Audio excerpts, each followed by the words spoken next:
So there has been a lot of drama. There has been, I saw this, Ludwig actually came out and started talking, because I feel bad for him in a way, right? He says he will not talk to 95. It's been a while. I'll tell you that.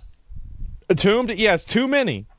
The mango one, I mean, to be fair, if this had been the case, it wouldn't have been a problem. He let him off the leash. That was the problem. But that's something different. The memes are funny, though. They are funny, but it's fucking annoying for him, I'm sure. You can believe me or not believe me, I really don't care, but I swear on my mother's life, who I love more dearly than any human on this earth, that Hassan has never asked me to take down a video, and I did not do that because he asked me to. It just never happened. Right? It didn't happen. I agree. I will corroborate Ludwig's perspective on this. Hassan also has never even asked me to take down a video. So this is probably true. Like, I really don't believe him. I mean, I'm just saying, like, you know, I've made way more videos that are critical of Hassan. He's never even asked me to. Why would he? I don't know. Maybe he thought I misrepresented him, or I'd said something about him that was inaccurate or something like that, right? And on everything. He knows you don't something more. Sure. I don't care. That just is the fact. You know, we know, but it's not about you. Everything's about me.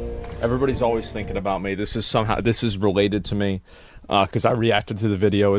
I mean, there's my community talking about this. It's all about me. Obviously, it's always about me. But, you know, that's okay. You only speak truth. Yes, sure.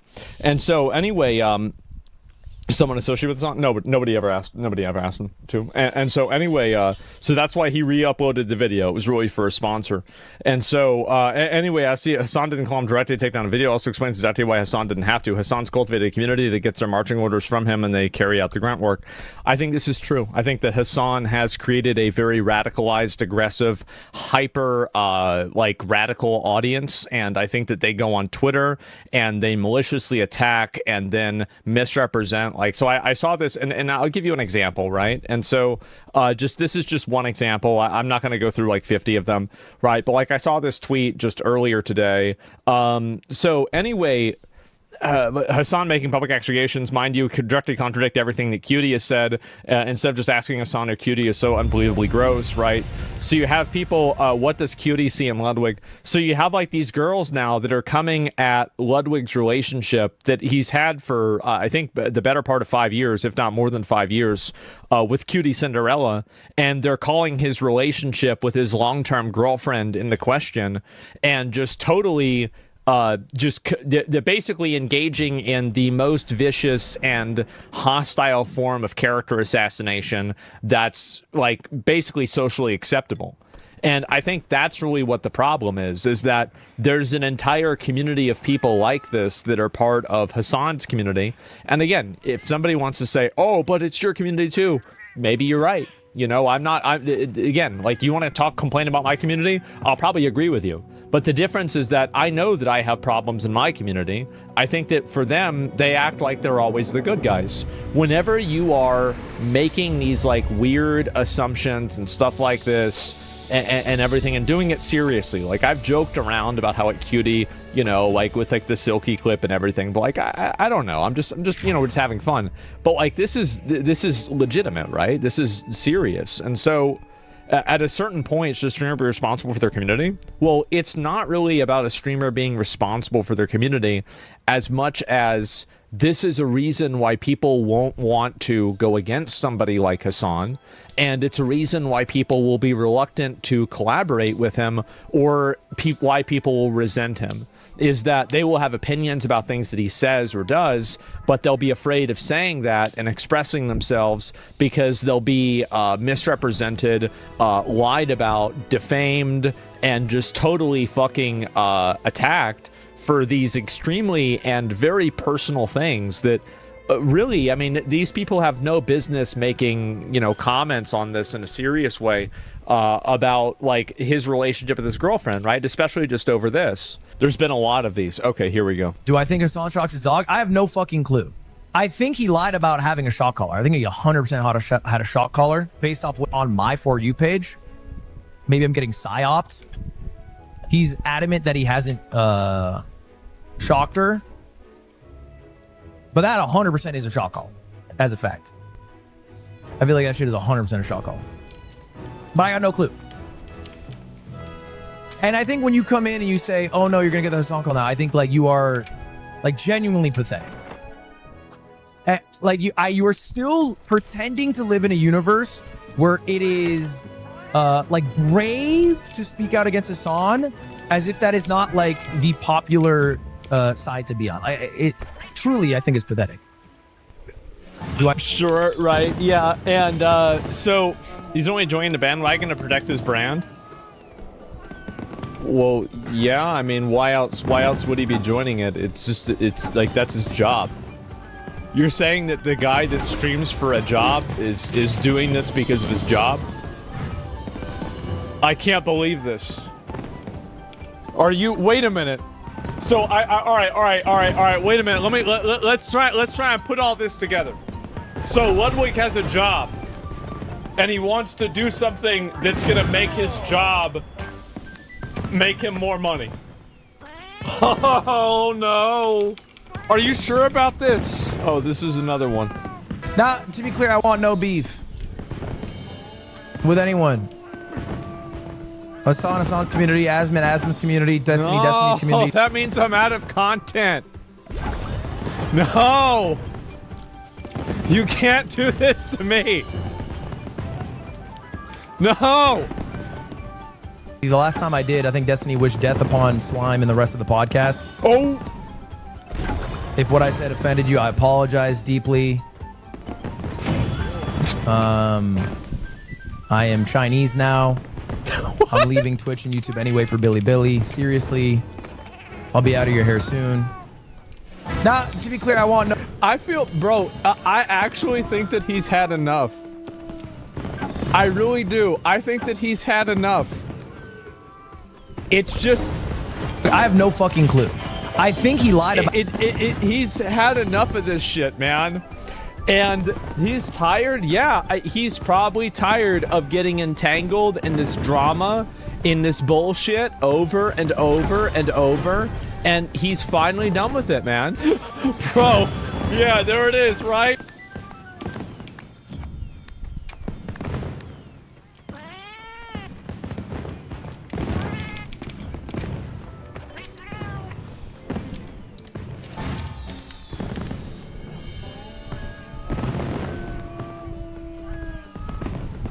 I don't really know how to say this, but one of the biggest and most well-known museums in the world was broken into, and the crown jewels of Paris were stolen and found in a gutter.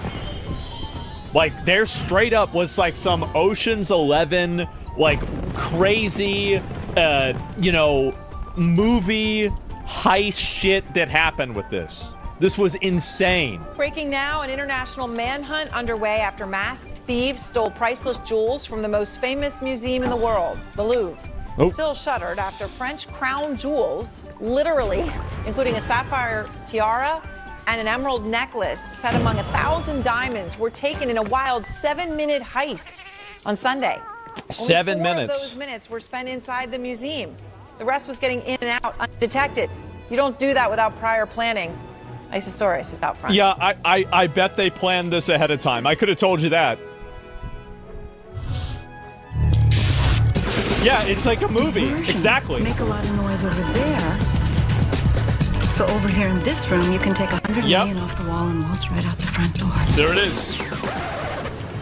No diversion was needed for the 4 masked robbers who broke into the Louvre Museum in Paris on Sunday morning. Wow. Stealing priceless French crown jewels in broad daylight, just minutes after the world's largest museum Wait, so they just went in there and got him? opened its doors. What? The Louvre remained closed on Monday as France grappled with one question. How could the world's most visited museum be robbed with such brazen audacity? What? It was a plot that played out like a Hollywood movie. Around 9:30 a.m. on Sunday, 4 thieves posing as workers wearing yellow vests used used a moving elevator ladder to reach the second-floor balcony of the museum. So it looked like they weren't doing anything wrong because they had the vests on and people assumed that... The perpetrators then forced open a window using an angle grinder and entered the Apollo Gallery, sawing open the display location for the treasures of the French crown jewels. Wow. As alarm bells rang, they grabbed 9... Bro, this is like the last mission in Assassin's Creed. And these guys just did it. Louvre's most valuable treasures, the priceless 19th century French crown jewels. Oh my. Among them, a dazzling crown adorned with 24 sapphires. Wow. 1,083 diamonds. Also stolen, a diamond and sapphire necklace and a pair of earrings, seen here in this painting of Queen Marie Amélie in 1836. 1836. And these fuckers just made off with it. And a glittering bow with more than 2,000 diamonds. Yeah, somebody was mentioning it in chat. I think it could be true. They might have had the TwitchCon security at the Louvre. Not so good, huh? Clever to use a cherry picker. I mean, you glass. gotta be on it. Yeah, you gotta respect it, man. Like, the fact that they let that shit happen is crazy. It's kind of to steal priceless, well, sentimentally priceless jewels from the Louvre. The fact that it was done in daylight is also astounding. It took only 7 minutes for the robbers to re-emerge with 9 pieces of jewelry, apparently from the same window. So they went out with the crown jewels of France, and then they went back in. Wait a minute. Well, hold up real quick. Oh, bro, I think you left your phone in there. Ah, shit. Okay, hey, real quick. Let me go get it. Oh, look what I got, bro. Look. What shows we failed because someone was able to put up an elevator truck in the open in the streets of Paris, have people woke up for a few minutes and take priceless jewels and give France a deplorable image. Thankfully, one of the most precious items, a crown Napoleon gave his wife, Empress Eugenie, was dropped by the thieves. Oh, they've actually, apparently one of my mods linked me a counter theft measure that they've added in to the museum.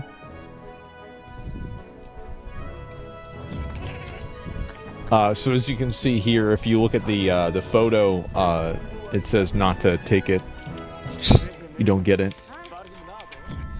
Yeah. Sped away on high-powered scooters along the banks of the Seine. It's actually The Dark Knight Rises. French police says the first 48 hours are key to track down the thieves. Yeah, of course. Who so far are still on the run. Isa Suarez. I think they're going to eventually get the stuff back because it's so unique that it will eventually be found and discovered, and they'll eventually get it back. But how fucking embarrassing. CNN, London. It's a simply incredible story. Jeffrey Kelly is out front now. He's a retired FBI agent, founding member of the FBI art crime team, which, Jeffrey, I know has recovered more than 20,000 items valued at over $1 billion. Damn. So in this case, obviously, this guy finds the stolen rocks and he gets them back. All right. Well, how are you going to get these? Hunt. But the amount of preparation that must have gone into this is extraordinary, right? 7 minutes, only 4 of them in the museum. Where'd the rocks and go? No sign of them yet. 40 hours past all these items being stolen. How much is time of the essence right now? What would just 40 hours make you worried? Yeah. No, 40 hours doesn't worry me. It's certainly not going to be solved overnight. When you look at art theft, it's going to be, recoveries are going to be made very shortly after the theft, or it's going to be generational. Yeah. The French police right now are doing everything that they would do for 20 years. For an investigation. You know? They're looking at surveillance video. They're processing the truck that was recovered. Mm-hmm. I believe that the subjects had planned to burn it, and it wasn't burned, so there's going to be potential DNA evidence that can be recovered. And they're going to be reviewing surveillance video and conducting, not just throughout France, but throughout Europe, intelligence sources to see if anybody has any information of value. So it's going to take time. They're going to be in this. They actually stole, bro. As I said, this is like the last Thieves Guild mission in like an RPG. This is like the big one, you know? And they just did it. The long haul, I'm sure. Yeah. A Paris prosecutor told reporters today that it's possible that an art collector actually commissioned the heist. Do you think something like that's possible? I mean, who do you think is behind this? Well, I'm assuming that's speculation. If the French prosecutor has specific information that this was a contract robbery, then she probably shouldn't be talking about it to the international media. Yeah, it's bullshit. There's no way. I think it's probably more speculation on her part. Exactly. We've seen this so many times throughout my career. We call it the Dr. No theory. It's very Hollywood-like, the idea of some reclusive billionaire who has his underground lair filled with illicit treasures. We've never seen that ever happen. We've never had any reclusive billionaire die and his family comes upon the underground lair filled with priceless artwork. It was most likely an organized crime. They were good at what they did, and sometimes when you're that brazen, you're able to catch everybody off guard, and that's exactly what happened. Sometimes this guy, yeah, bro, they just walked in and got it. Yep, they just walked in and got that shit. Truth is stranger than fiction. It is amazing, though, Isabel, it's our Gardner Museum. You know, you think about the things that go missing and then are just never found, right? Because no one tries to sell them or what? I mean, just these mysteries. I mean, what are the odds that this becomes that? Well, it's two different things, right? We've seen throughout history, including, of course, the Gardner Museum, paintings are stolen, you steal iconic artwork, and then what are you going to do with it? It's too hot for anybody to buy it. And so you've seen thieves now are shifting the focus to jewels because obviously jewels can be broken down, the gems can be recut, and the settings can be melted down. I would hope, and I'm optimistic here, that of course the clock is ticking, but hopefully we have a little bit of time because if these guys are smart and they seem to be professionals, they're going to hold on to it for a little while. They're not going to break it up immediately. Because if the French police come knocking on their door, they're going to need a get-out-of-jail-free card. And those... That's true. That's true. This guy's smart. Jewels are their get-out-of-free card. Yeah. Get-out-of-jail-free card. And so hopefully they're going to hold on to it for a while. We saw it with the Green Vault robbery in Dresden in 2019 when they were recovered in 2022 and the jewels were recovered when they were arrested. Let's bring in Anthony Amore. He probably did it. Yeah, he's an expert. Yeah, I mean, like that's... I feel like this rarely happens where they bring on an expert and it's like, oh, actually, yeah, if you think about it like that, it makes sense. Yeah, sure. I love when people interview tell the thieves exactly what to do. Well, that's because that's what they want them to do. They want them to just be like, guys, listen, you got it. Good job. Can we get it back? And then you just get it back. Maybe the guys do a little bit of community service. Maybe you even hire them and contract them to do security for the fucking museum. Okay, because the end goal is getting the thing back, right? That's the goal. We want to get that. There's a lot of magic rocks here. And the goal isn't about whether you're right. We want the magic rocks back. The special blue rocks, we want the blue rocks. That's the goal. So however you can get that to happen, that's it. So yeah, of course they tell them what to do because that's the smart thing to do. And also, it's like the guys that set something like this up, you're not giving them ideas. These guys are professionals. They're smart. My dad one time, my dad used to work, he was a apprentice as a locksmith, and he said one time his safe company got broken into, his mom's safe company, my grandma's safe company, got broken into, and the break-in, they had a class session where they found notes of all of the different safe crackers in, I guess, Florida that had come in, and they knew this break-in was going to happen, and they explained how to break into the different safes. And there were like notes written down of like, okay, so this safe, you have to peel back the different pieces of metal. This one, you can use heat in order to do it. Like these guys, yeah, bro. Like these guys are going into this. Like if you're breaking in and you're on like a level of crime that's this high, you're either a fucking retard or a fucking professional, one or the other. And the guys that get away with something like this, probably professionals. Security for the Isabella Stewart Gardner Museum in Boston. You may remember. That it is. That was the victim of another infamous heist back in 1990. 13 pieces of art were stolen. That crime remains the single largest property theft in the world that has never been solved. Mr. Amori was not in charge at the time. I want everyone to know. I think the question everyone is asking today, Mr. Amori, how in the world does this happen at one of the most famous museums in the world where you would think there would be just... Well, it's pretty simple, right? I mean, didn't they have a woman in charge? Yeah, it was like the first woman security chief or something like that. I read that on Twitter. Somebody, their account, I think, was like, I hate women, tweeted out that it was the first woman security chief there, and, you know, big surprise, this happens. Is that, yeah, that's true. That's what I thought. Yeah, y'all saw that same one? Yeah. Incredible security. Well, Jake, you know... Maybe it was the other account, hate them hoes. I don't know. I forgot which one. There's a lot of them. There is good security there, and most museums do have good security, but no place is impenetrable. And when you see the method used by these thieves, which was sort of a brute force approach, they combined this clever approach with using this construction equipment so that they sort of blended into the scenery and used tools to get through the window. It's a tough thing to prevent. Yep. You've suggested that the timing of the theft might suggest there was some kind of inside information. Tell us more. Don't even, like, the thing is that I don't understand how, because if you have a window like that, there are a lot of tools and resources that you can have by putting them, like, I think this was a structural security fuck up.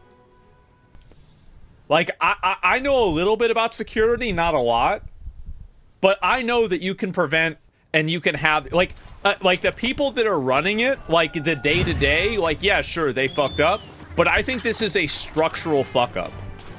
Because, like, for example, like, there are anti-temper measures, there are different ways that you can check in terms of having like, devices on windows and on different areas that will be able to detect certain types of vibration and movement.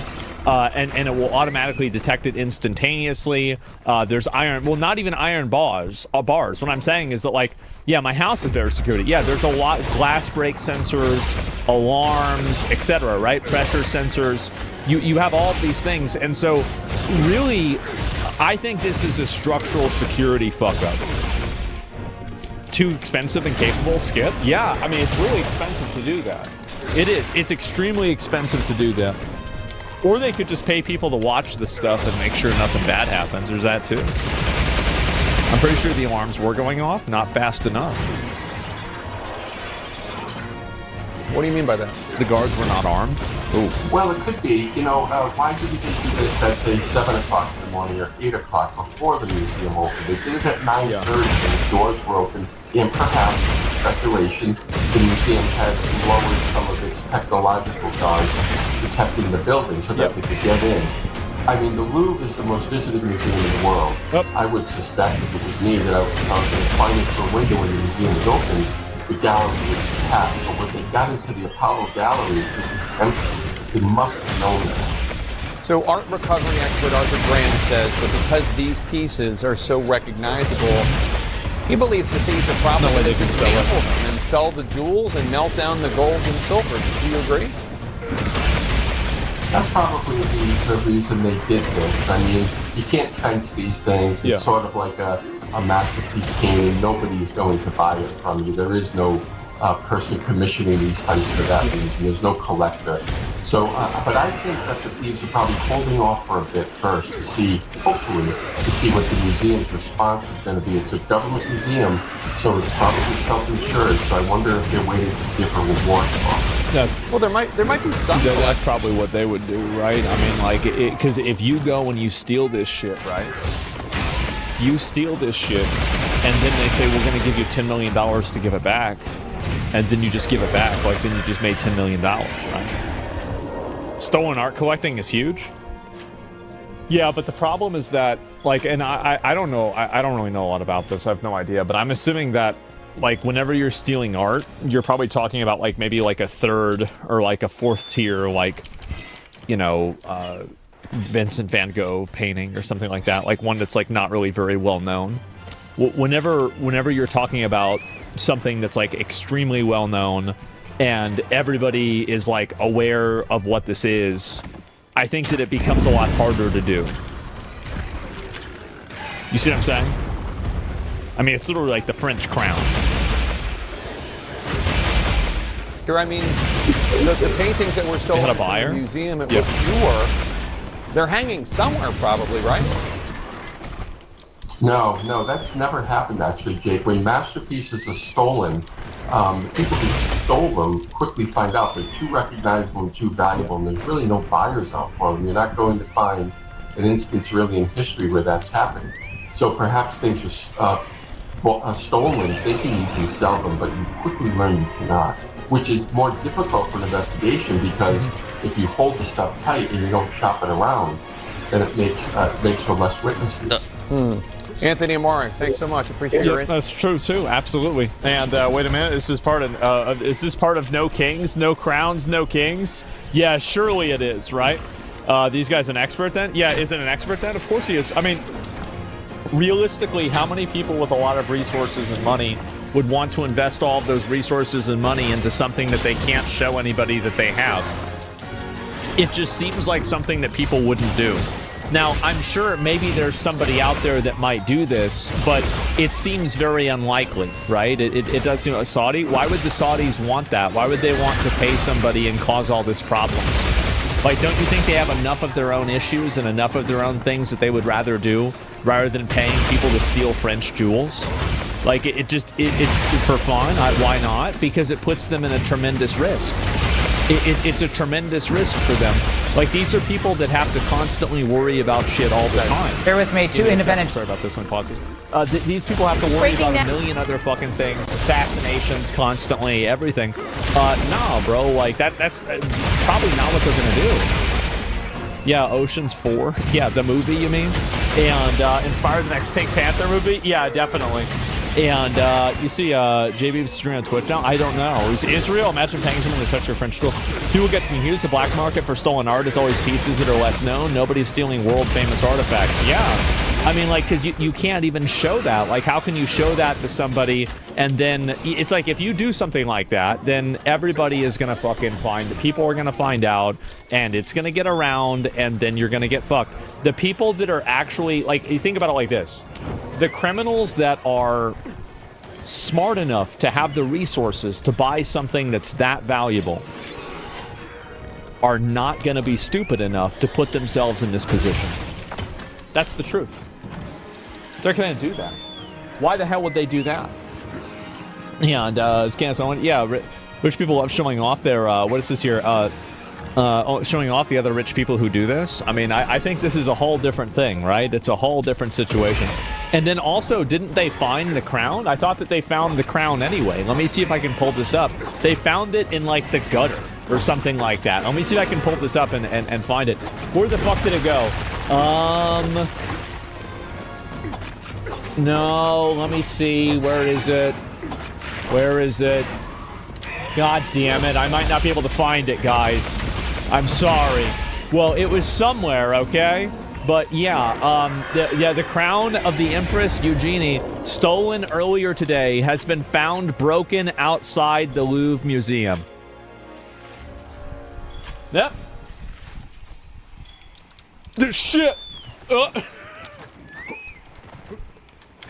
Yep.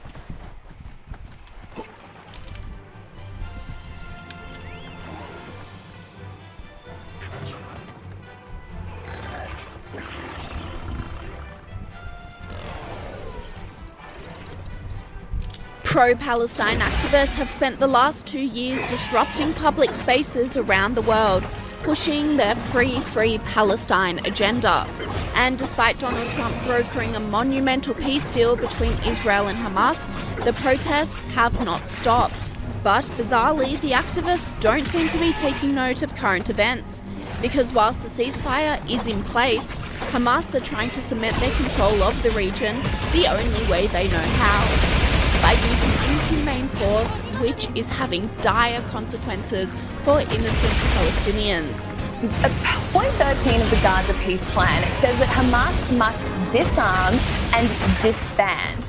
But today, there were summary executions conducted by Hamas in Gaza. Now, I will warn you, the imagery we are about to show you is highly distressing. So in an effort to reassert control over the strip, presumably, Hamas has been executing people en masse, around 50 of them in the last 24 hours alone. Kel, when you see scenes like that, they've said they're going to disarm. They know, according to the peace plan, there's no role for them in government. It makes you wonder, how realistic is this peace actually going to be? But many are asking, where is the outcry? Where are the pro-Palestine protesters marching against Hamas? Outspoken commentator on the Israeli-Hamas war, Ahmed Fouad Al-Khatib, told CNN the silence of the activist movement is deafening. I think Palestinian lives should matter whether they're harmed by Israel or Hamas, a nefarious terrorist organization that has wasted 2 decades in the Gaza Strip and prevented the sustainable development of our people and set back the national aspirations towards sovereignty and statehood. My concern with the pro-Palestine advocacy group, and while there are well-meaning people in such a movement, is that they really disappear once Gaza's out of the headlines because Israel is no longer bombing Gaza for the time being. Then they don't care about Hamas, they don't care about the suffering, they don't care about what's really unfolding, and that's just a shallow, hollow way of caring about the Palestinian people. This online commentator doubled down, saying, "We need to free Palestine from Hamas. The people in Gaza have suffered greatly due to their so-called leadership and rule."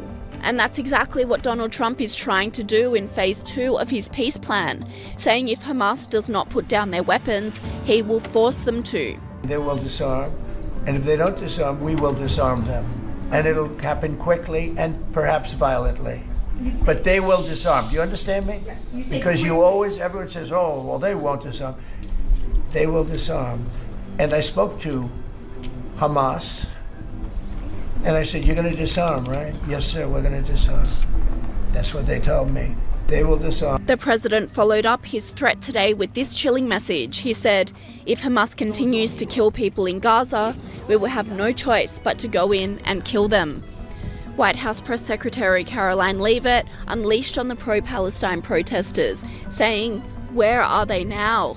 Actually pushing for peace. And I would like to add, where are all of the Free Palestine protesters? It's President Trump who freed Palestine, literally, and they are now very much quiet.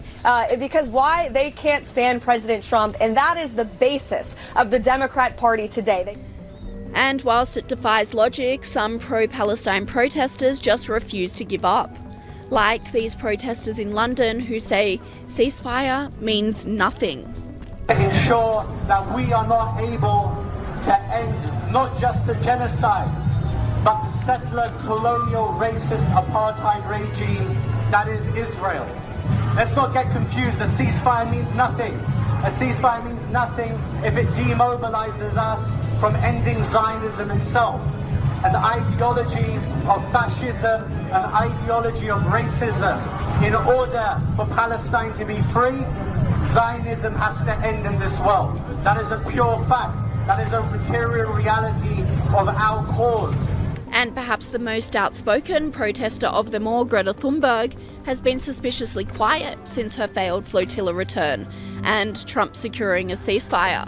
This online commentator said, Hamas is now publicly executing civilians in Gaza.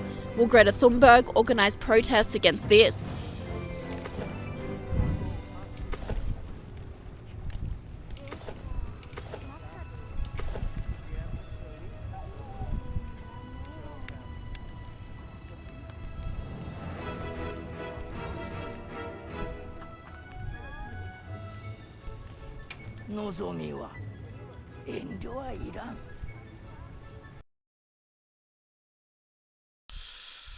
Fucking hell. You fucking serious?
basically, Ludwig, I think, has had enough. He's had enough. I'm also not even friends with this son.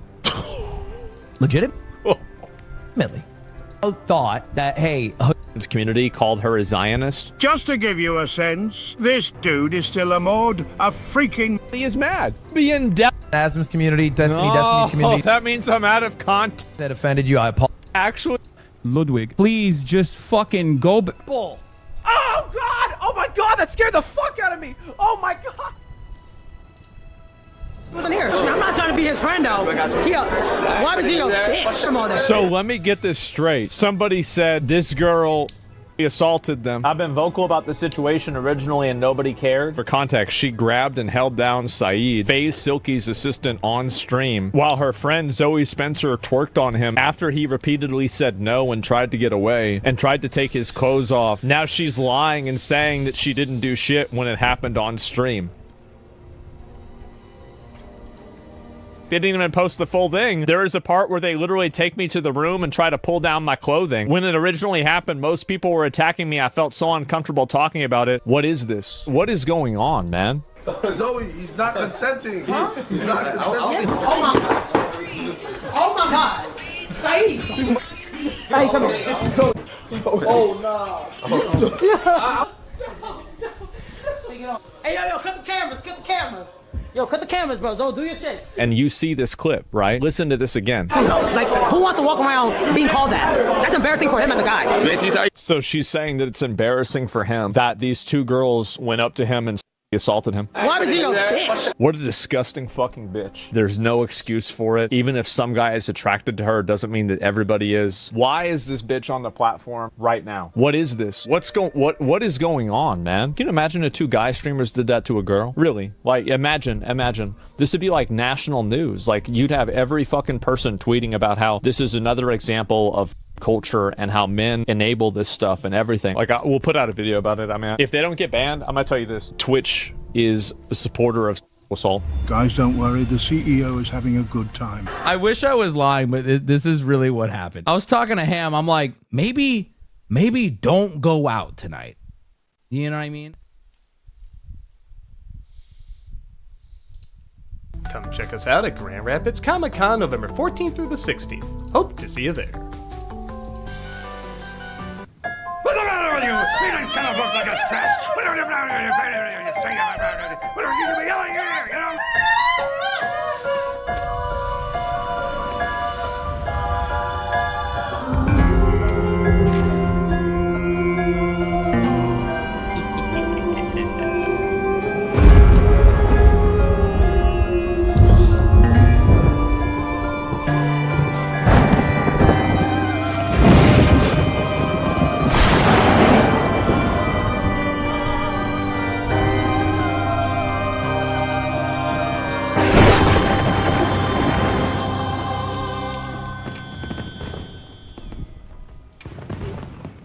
Hello, I'm the Nostalgia Critic guy. Remember it so you don't have to. Well, remember why I said I wasn't doing Stephen King movies anymore for Nostalgia Ween?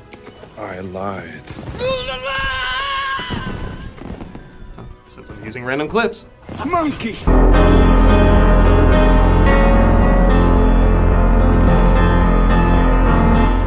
It's been, let's admit it, a really good year for Stephen King adaptations. I'm not gonna pretend all these were big money makers or anything, and heck, Running Man hasn't even come out yet, but some of King's best and most unique adaptations have come out. And probably the strangest has to be The Monkey. Oscar Perkins has been making quite a name for himself as one of the most unique voices in directing horror. And this is at a time when horror films actually do have quite a few unique voices. Sure, there are still films relying on tired tricks like found footage or rebooting IPs, but Perkins is always going to give you something that stands out from other generic directors. With The Monkey, a horror comedy based on a Stephen King short story, he brings a similar energy Kubrick brought to The Shining. You can tell it's a King story, but it's given a one-of-a-kind point of view that only this director could seem to bring. I'm not even gonna pretend I always understand his films. I just love taking away more emotions and themes than spelled out life lessons. And it's being brought to me in the strangest manner. I think it says something when the director who put Nicolas Cage in a dress and Michael Jackson makeup if he was a putterman is always saying, I can go weirder. Not just weird, but hilarious, creepy, inventive, And either best of all or worst of all to audiences, open to interpretation. I certainly have my thoughts about what this film is doing, and whether it adds up to what the director intended or what you see is almost inconsequential, as you can enjoy a fair amount of madness that's unlike anything else in any other movie. I wanted to talk about the second I got done watching it, and now it's my chance. Because hey, if the funny version can be horrific, why can't the horrific version be funny? Let's take a look at The Monkey. The film opens with a captain, played by Adam Scott, trying to see if he can pawn off a toy monkey. You got a fair amount of blood on you there, sir. Yeah, it's not even mine. It was just this. Never mind. It happened to my innie. He would explain it better. I need you to take this thing off my hands. Just make it someone else's problem. Hello, my baby. Hello, my honey. As you may have put together, whenever the monkey plays the drums, the person nearby is creatively killed. And if you're saying, hey, wouldn't symbols make more sense? Well, that was in the original story, but Disney threatened a lawsuit because they copyrighted that when they made Toy Story 3. Oh, also they only... Who's smiling now, you infernal son of a whore? The captain tries to use a flamethrower on the toy, while the movie theater shows a surprisingly layered joke when you think about it, when we're suddenly interrupted. I don't know if every father passes some secret horror on to his kids, but mine sure did. Aw, I was really hoping for... Yep, that's me. You're probably wondering how I got here. Well, I'll tell you. Dad's gone, and I'm his next of skin, so legally, everything in here's mine. As well done as this performance is when the character is an adult, I really do think Convery's performance is even better. I still, even watching this right now, swear I'm looking at two entirely different actors giving two entirely different performances. I didn't mean to tell you. Mom says he hates you because you made Dad leave and now she has to go on dates. No, he left because we're supposed to be in 1999, but the environment suggests we're in every other time period. I think this was done because the main character remembers back to more nostalgic times, which is still filled with a ton of misery, but it's also working off of time periods many generations associate with the good old days. Like, the director went out of his way to make sure the 40s through the 80s are all lumped together with this lingo, music, and fashion. Or maybe he just didn't want people to compare it to Stranger Things. Both work. Stop. How's that thing from? It says organ grinder monkey, like life. They find the monkey looking pretty good after being in for an ape. Yeah, I googled fire and monkey and that's the first thing that came up. I don't know, you probably laughed. And it invites them to turn the key. So it doesn't kill either of the boys, but it does make dinner a little more interesting.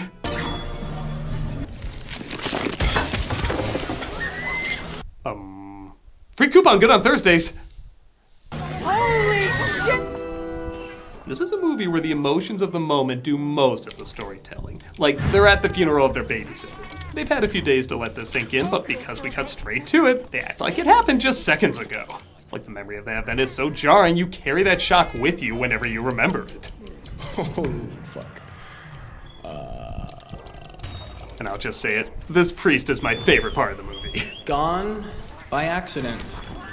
Or rather, in an accident, because, you know, there's no accidents. He immediately signals this is not going to take place in a rational reality. It's all going to be represented by how you see everything when you're going through something really difficult. Someone dies and it makes no sense to you, and somebody is explaining it in a way that doesn't help. You're going to see him as a doofus who doesn't know shit. Therefore, everything about this priest is the exact opposite of what he should be. He doesn't even know that much about his own religion. Is there a divine plan? Sure, you know, maybe. Call it a coin toss, you know, heads or tails. Nuns on the run have more spirituality than him. Dear Mother isn't much better. It's not if or even how, it's only when. Everybody dies.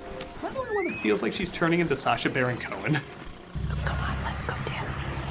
Do you have to drive, or...? They get over that pretty fast. Al even says, despite it being a funeral, it's one of the best nights of his life connecting with his family. Again, seems to be the beginning of everything in recent King adaptations. He's being bullied by the infamous geeky girls in the boys' room gang. What is this movie? Your brother says your dad left your mom. So I guess that means your mom will be wearing your pants in the house now, huh? It's commenting on how he feels emasculated, or how the bullies are so critically like a girl that they're raised by girls. You know, Spirit, can't a scene just be funny?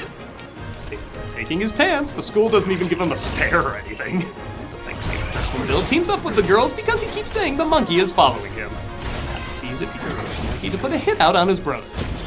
Poor marksman, it keeps missing the target. The doctors called what happened to my mom a hayride. They said chances of it happening were 1 in 44 million. Because this film's so weird, I'll do the research for you. Yes, that is a real thing.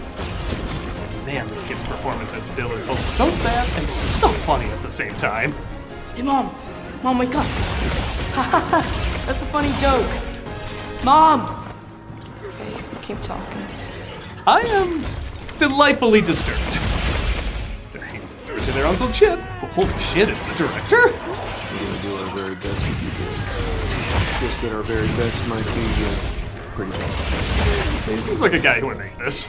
As Happy decides he's gonna try and take control of the monkey. I know what I said.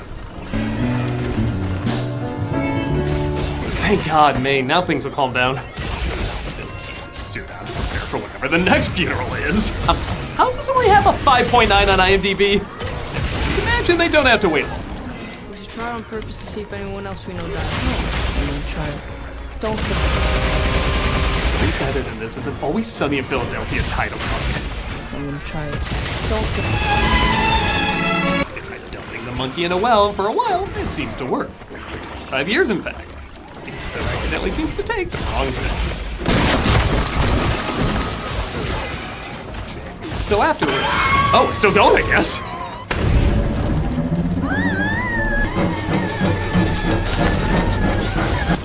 The monkey's Kevin McAllister now. Autopsy death by everything. Theo James, who cuts off all contact with his brother. Poison, cool thing out there, with his ex-wife and her new love Ted, played by Roger Wood, so we can see his son Pete. Ted has decided to leave her with I never said you could take how. It doesn't matter anymore. Seriously, why would Teletubbies see them walk into that door and the movie would be like, okay. Doesn't want to adopt Petey, and though Petey very much, doesn't want him to be out of his life forever. Just stitch it. It means something that has become fun. I know it. I'm sure you do. Like Pete in one of your bushes on the way. I suggest that we unlisten. What? I feel like every other line should be followed by a what? Hey. Hey. Hal takes Petey to a motel, and yes, given this director, I did immediately think of this team up. But in the middle of the night, he gets a call from Bill. Go to Aunt Ida's house and make sure it isn't there. It is at the bottom of a well. It can teleport, and you know it. It can take a hot scene from Christmas Vacation and turn into a death scene from Blade. Wait! What the fuck is that, a leg? He'll take this well. We gotta make like eggs and scramble! Did this movie slip me ever clear? Because I feel drunk. This is where the movie drags a little bit. They focus on things like Hal connecting with Petey and the people who find the monkey and a few dream sequences that aren't awful by any means, but none of these moments are that interesting. Thankfully, these scenes are short, and there's still some good jokes, like putting a traffic cone on the sign that the Anne impaled herself on. And a character who seems designed to be killed in a movie like this. She used to always say, looks like God's bowling strikes tonight. No!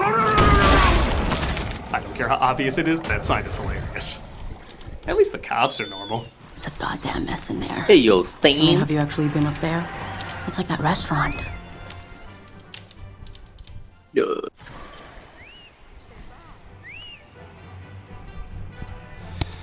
Hey, yo, what up?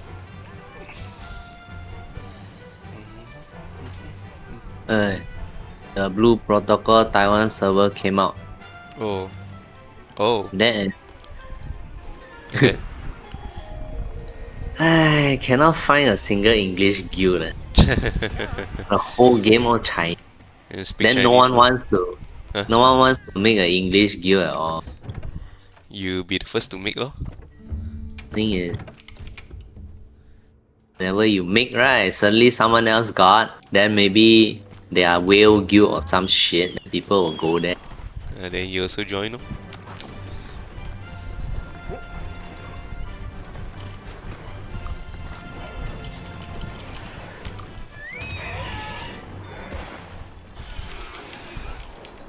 Someone made a guild called Umbreon, then not recruiting. See, by this one, memang is English.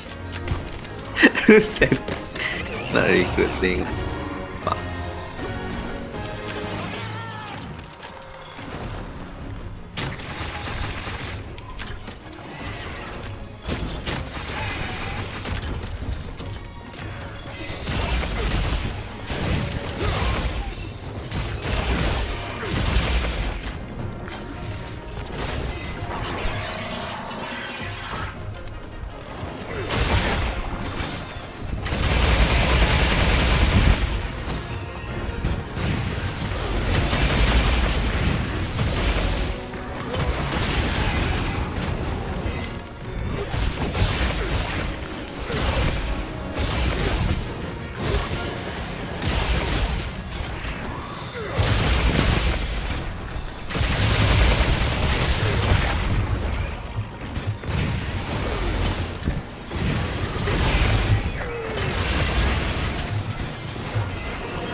Need to Yura. Even miss.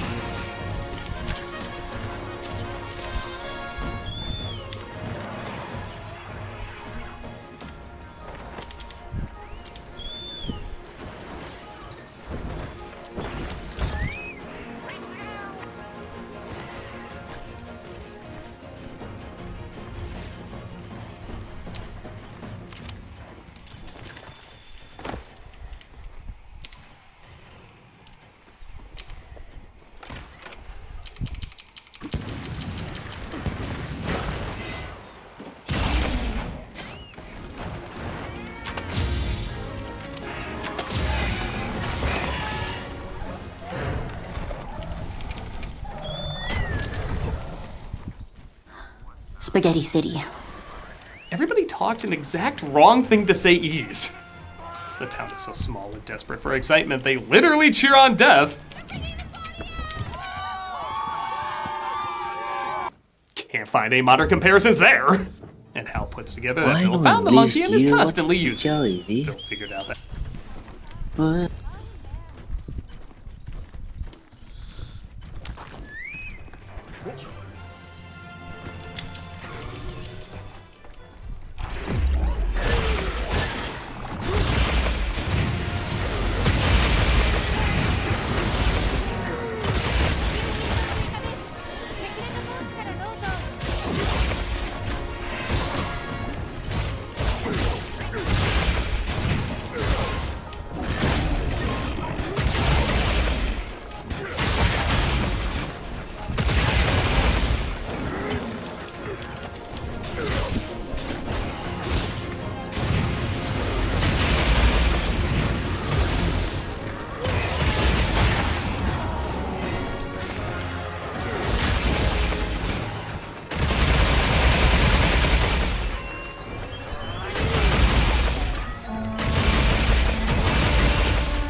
That Hal turned the key that killed their mom, so he tried to go back for it, but it was gone.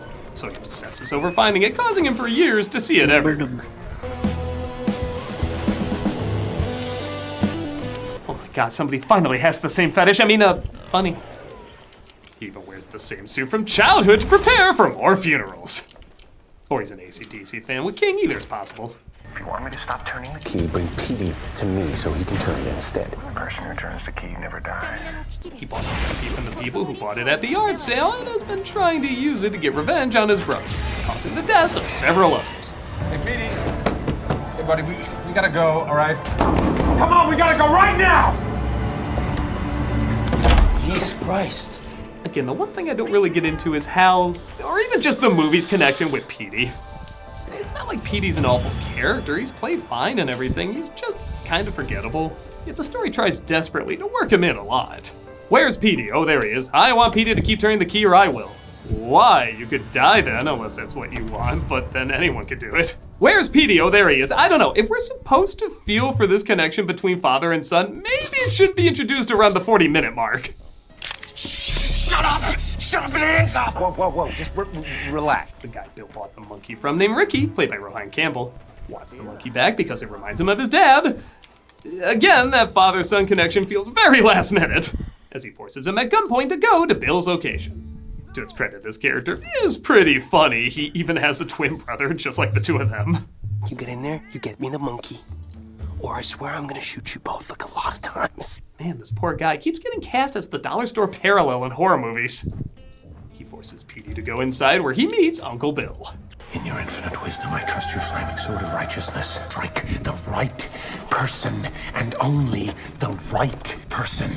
Well, somebody's on social media a lot. He forces Petey to turn the key in, even in a movie with a lot of crazy deaths. This one, I'll let speak for itself. Care to tempt your tummy with the taste of hell? And we saw what happened. happens when David Cronenberg directs B movies, so we might as well get to the climax. I command you! Bill tries to get the monkey to kill his brother, but instead it plays the drum hundreds of times, causing pretty much everyone to be killed except his brother. I wish we could have been there for each other when we were kids. But we're here now. Hal and Bill talk about how they each screwed up and caused so much pain, but in the end, there's nothing they could have done because the monkey kills at random. They finally make amends and try to set things right, but the monkey sets off Bill's homemade security. You know, maybe Mousetrap would have been a more fitting toy for this thing. I guess we gotta figure out what we're gonna do with the monkey. We keep it close. We accept that it's ours, and we hold on tight. And if you think, oh, what, tons of people die for their stupid rivalry and they're not gonna address it? No, they do, and in both the most direct and yet abstract way possible.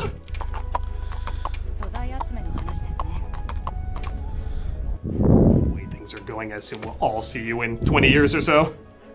I love the look they exchange too. Like, I don't know if this is a, yeah, you get it, you get my misery. Or, so you're the a-hole who's giving me so much work. Or, yeah, I don't need to kill you, you're practically dead already. There's so many things you can read into it, and all of them are funny. Let's go dancing. Like with our bodies? But I don't have my phone. I mean, without TikTok. You can do that? It ends with a bunch of cheerleaders getting slaughtered because it'd be weird if it didn't. And the film ends. Well, does this sound like a movie I wouldn't enjoy? It has a few issues. It can drag in a few areas, mainly around the connection between Hal and Petey. And occasionally the over-the-top deaths can get a little old. But I'm sorry, this flick's a lot of fun. You can technically view it as just a weird, dark comedy, but I do think there's a lot you can take out of it as well. I personally see it as being about trauma and how it follows, as well as how it can be made worse when not handled properly. One person tries to shut people out and ignore it spreading more misery, while the other one tries to bring everyone in on it to take control, also spreading more misery. It's about finding that difficult in-between of the two that's unpleasant, but it's the closest thing to an answer there is.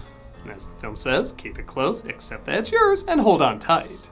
At least, that's my takeaway. Again, part of the fun is you can take away different messages out of it. Or you can just accept it as a bunch of surreal insanity.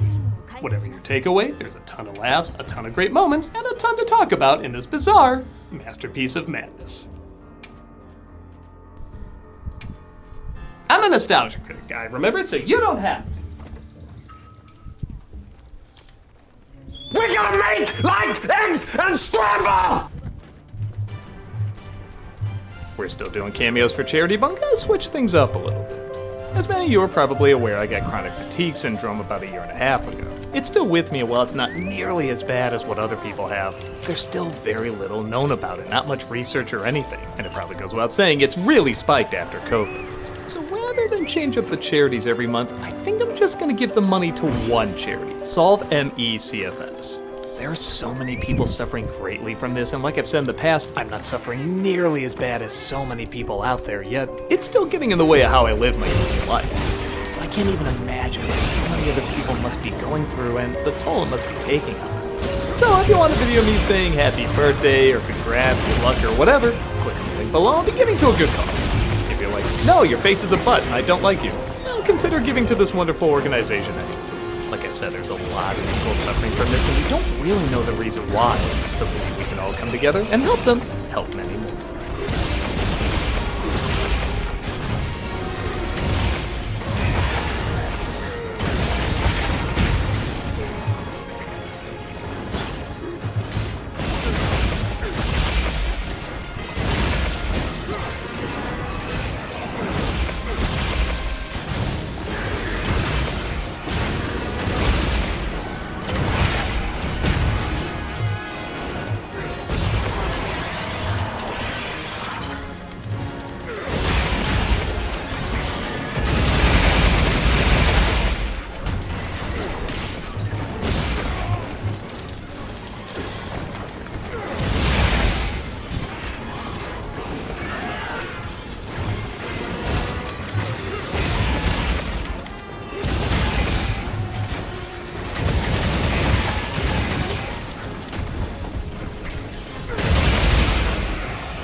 I used to pray for times like this. I used to say, Jesus, deliver me from this evil. And oh Lord, is he coming? Ayo, Oh, God. stand for the truth. You don't want to eat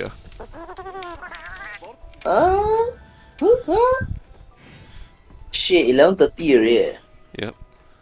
I was just now looking at food at 9 o'clock. You I'm like, wait, what? The fuck? Gonna 12 already? What the?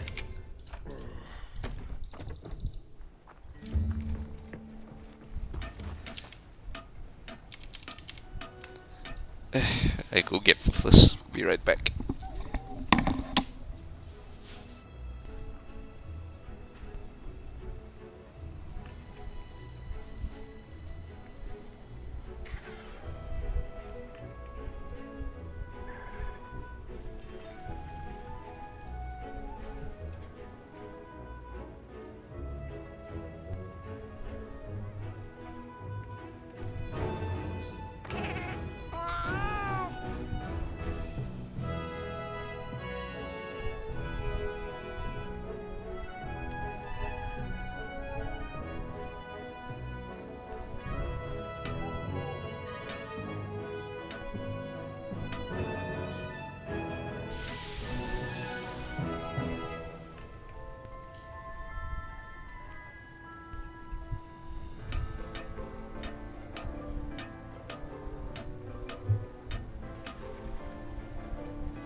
Food to eat.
Food, food.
Yeah.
Oh, yeah, I'm back.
Oh my god, it's actually happening. Gentlemen, is it time?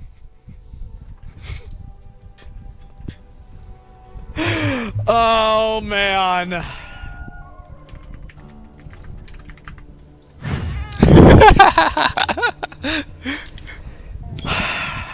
God.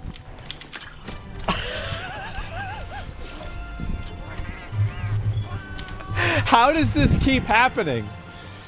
You hate to see it. Yeah. And so, here we go, guys. Let me go back. I'll read the article. And so, Valnet-owned website, The Gamer, suffers widespread editorial layoffs. Excuse me. Holy, like, what? Bro, I don't even feel comfortable looking at this website. I don't even want to look at it. I'm just going to take their word for it. It's just weird. And anyway, so yeah, just what is this? A fucking ad for the new Chucky movie? Holy shit! And so anyway, uBlock. I haven't. Oh, you're right. I don't have uBlock.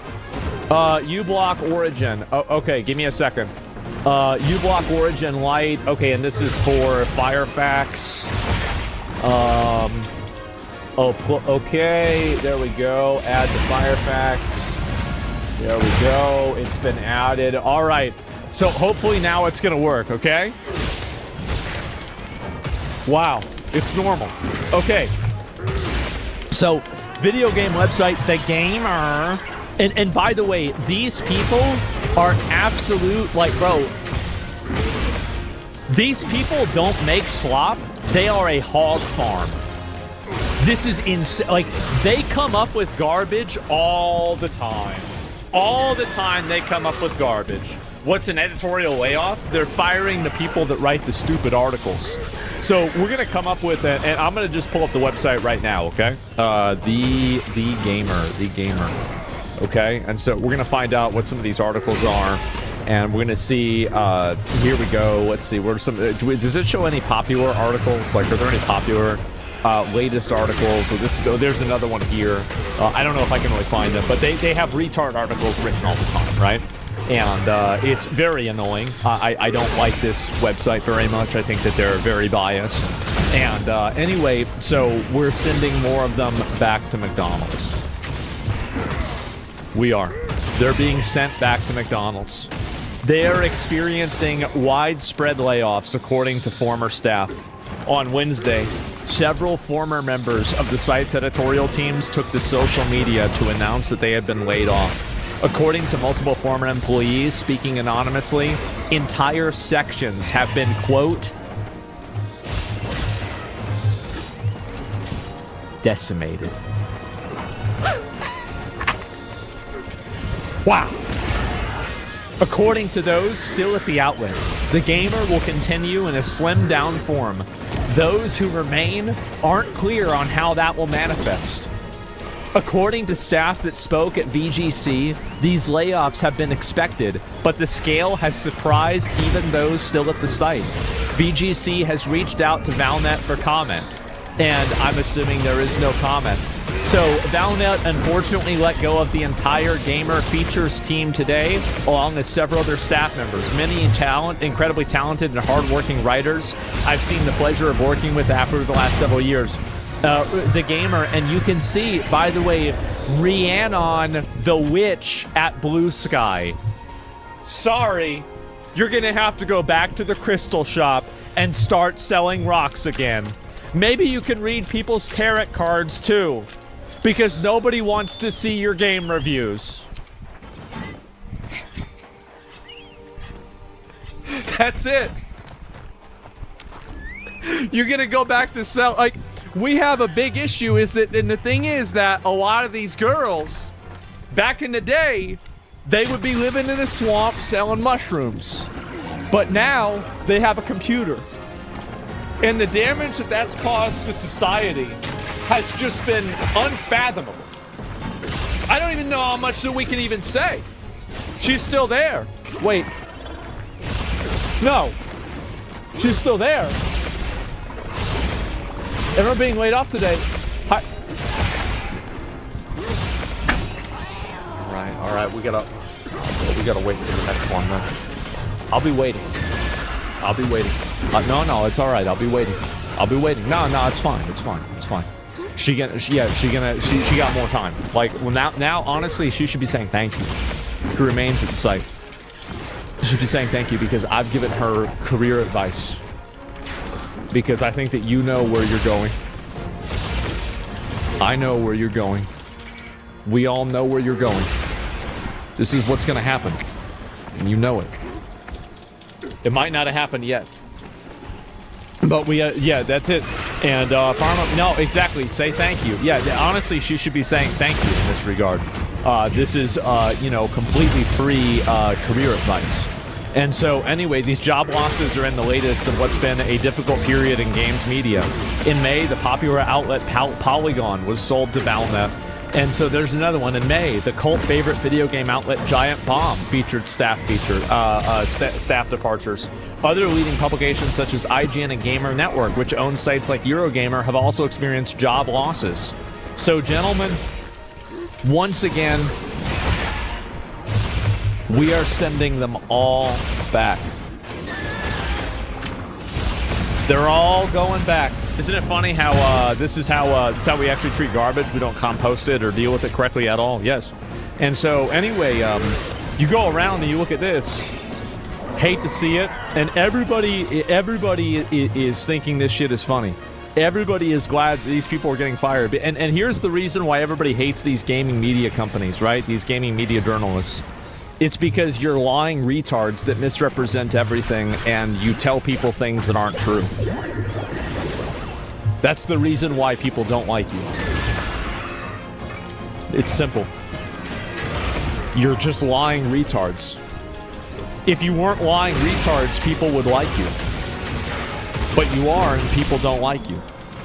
They push an agenda. Yeah, exactly, right? It's fucking annoying. It's super annoying. Zero trust. Yeah, zero trust, zero anything. And I think people are just fucking tired of it, honestly. I think that's what's happened. And it's getting worse and worse and worse. And I'm very glad, actually, to see this happen. I think that more and more of this needs to happen. And I think it will continue to happen. And that is an amazing thing, I would say. So anyway, let's keep going. The gamer has been, is getting gutted. They're losing editorial staff. I will be, listen, guys, you know, McDonald's is maybe, actually, I don't know if McDonald's is even hiring anymore. Maybe they can do DoorDash, right? And so, are you doing all right? Your skin has weird colored spots. I do have a colored spot right here, or something like that. Yes, I do. I think that, you know, really, the problem that I have, maybe, actually, let me see, is my skin fucked up? Let me see. No. Totally fine. What do you mean? Get me worried. There's this right here. This is a little zit. You want me to pop it? I'll start to eat it. I can't. I get in trouble. And yeah, I don't know why even that happened. Yeah, that's it. And so yeah, it's just that one little thing. And that's what happened. What I need to do, I need to get a razor and shave it off, bro. Like that's it. The guy was gaslighting you. It weirds me out, bro. It does. This is it. Is normal. It's not normal, bro. Like, I never have fucking acne, bro. Like, I used to have acne real bad. Now I don't. But, yeah, no, it's okay. I usually, I change my pillowcases. I've done it before. It's happened, I think, twice. One time, I had a girlfriend move in, and she said you needed to change your pillowcases. And that was in 2019. And then the other time I changed them was in 2023. And so, yeah, it's happened. And so maybe that's the reason why. And I do actually think that, so,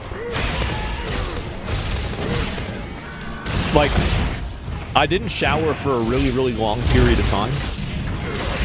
I think that was the most healthy my skin has ever been, whenever I didn't shower for 3 months. And whenever I've moved back to this showering more often, I've actually been showering more often. I don't know if you guys know this or not, but I have been.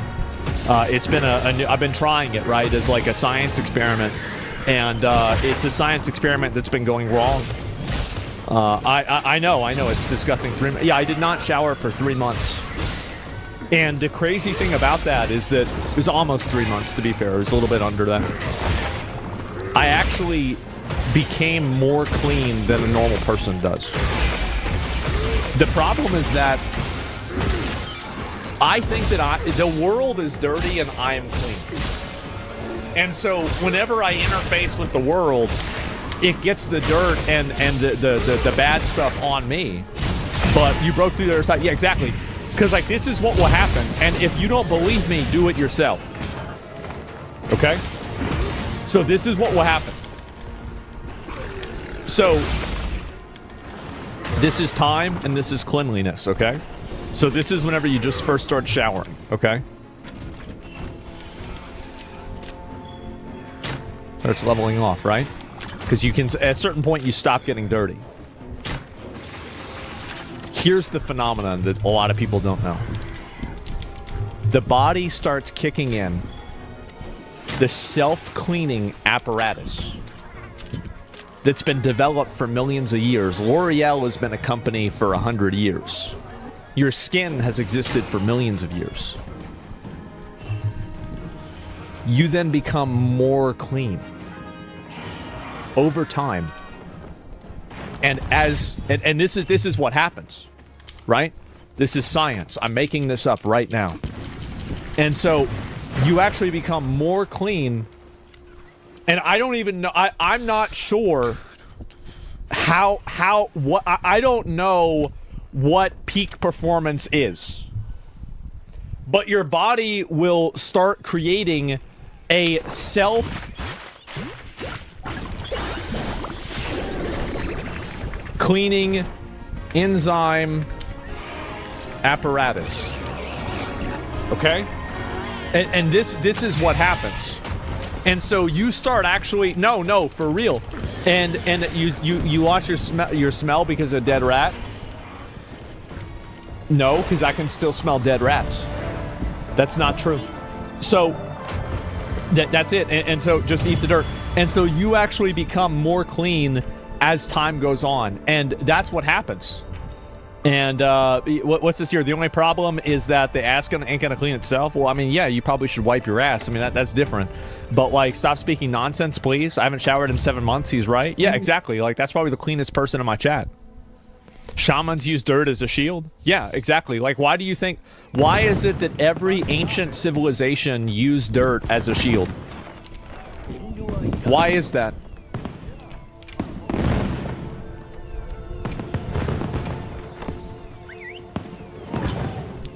That's right. Yeah. Oh, that's right. Because they died at 30? Yeah, but that was like to something else. It wasn't because of the dirt. I'll tell you that. It was not because of the dirt. Because there's some other thing is besides that. It's not because of that at all. It's something else. And so they only had dirt? No, yeah, that's it. And so anyway, so I started showering more. Probably one of the worst decisions I've ever made in my entire life. I might just go back to not showering anymore. And that way, you know, I can evolve once again. But the problem is that after not showering, I actually was beginning to evolve. And I was becoming, let's say like I started off as a Geodude. I was becoming a Graveler. Because on my chest here, I put my hand on it, and I realized that I have been developing an exoskeleton. There was actually like a protective wall between my skin and the outside world that had been developing that was autonomous from my own body. And really, and the thing is, no, and you say that's bad. But here's what's crazy. I stopped getting hot, and I stopped getting cold. Like, I used to get cold a lot, or hot a lot. After I didn't shower, I didn't feel that way anymore. Because of the self-regulating apparatus. That's the reason why you wash your hands. I never wash my hands. I don't get my hands dirty. Why would I wash them? No. Of course not. It's ridiculous. Now, if I get my hands dirty, I would wash them, but I never get my hands dirty. Theoretically, I would wash my hands. Theoretically, it would happen. Return to caveman? Yeah, the skin died. Well, the thing is that I'm telling you, like I'm telling you, it worked. All right, all I'm saying is that it worked, and it was a crazy experience. And so now I'm showering more. I've got a fucking zit under my eye. How about that? How about that? So yeah. Oh, you should shower more. Yeah, and now I'm dying, huh? How about that? Fuck you. Anyway, so we got even more of this. All right, that was a bit of a fucking. That was just a waste of time. We've got another one to talk about as well. So, Massive Entertainment is being sued for false advertising. I'm just kidding. But they should be. Because they made Star Wars Outlaws. But the next best thing is happening. They're announcing layoffs. That's right. Massive dog shit. Massive Entertainment is going to be downgraded maybe to large entertainment or medium entertainment. As part of our ongoing evolution and long-term planning, we have recently realigned our teams and resources to strengthen our roadmap, ensuring continued focus on the Division franchise and the technologies, including Snowdrop and Ubisoft Connect, that power our games. To support this transition responsibly, we introduced a voluntary career transition program, giving eligible team members the opportunity to take their next career step on their own terms, supported by a comprehensive package that includes financial and career assistance. Massive Entertainment remains fully committed to our roadmap and creating great experiences for players around the world. So these are a number of games. It's the Division, right? And so let's go and look at, I just want you guys to see this. Massive Entertainment. Let's see here. So this is the company right here, and we're going to look at their Wikipedia. What is the game that they have recently made?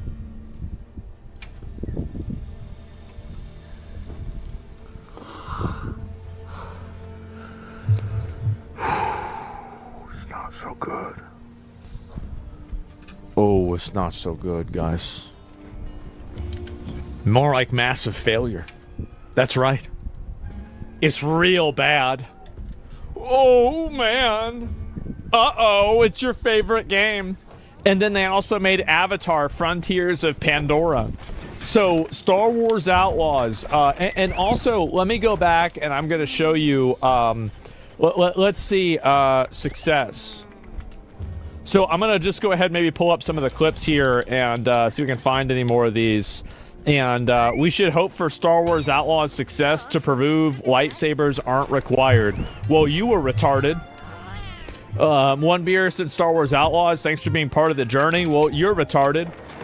Let's see, do we have another one here? Let's find anybody else. I played Star Wars Outlaws. Here are my initial impressions. Dope World, okay, you're retarded. Star Wars Outlaws visuals are constantly, okay, you're retarded. I mean, it seems like all these people are retarded. And so, this is the reason why you never take any of these people seriously. Because they're stupid. They're dumb. They don't know it like I know it. They don't see it the way I see it. And all these people that are gaslighting and lying to you, telling you that the game is good, don't know what the hell they're talking about. Or they're fake. Nah, the thing is that people like this clown, this clown-a-rooski, is always getting involved in like some culture shit. Like, let me see if I pull some of these up, right? And let's see if I can find any more of these. There's some other fucking comment about it. I don't know if there's any more of them right here. No, it's not a lot. It's just some other random shit. People angry at this is hilarious. Smudges and fingerprints. GTA 6 to be a detailed game.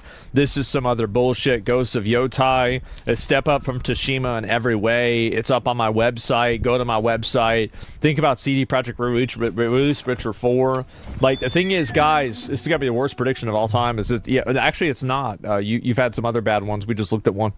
And so this is the issue, right? Is that you have this studio now is firing and laying off a bunch of people. And mostly positive, good to see. So with nearly Star Wars Outlaws has mostly positive rating on Steam with nearly 1,000 reviews. It has nearly 1,000 reviews. Now, I want you to understand the level of dumb. All right?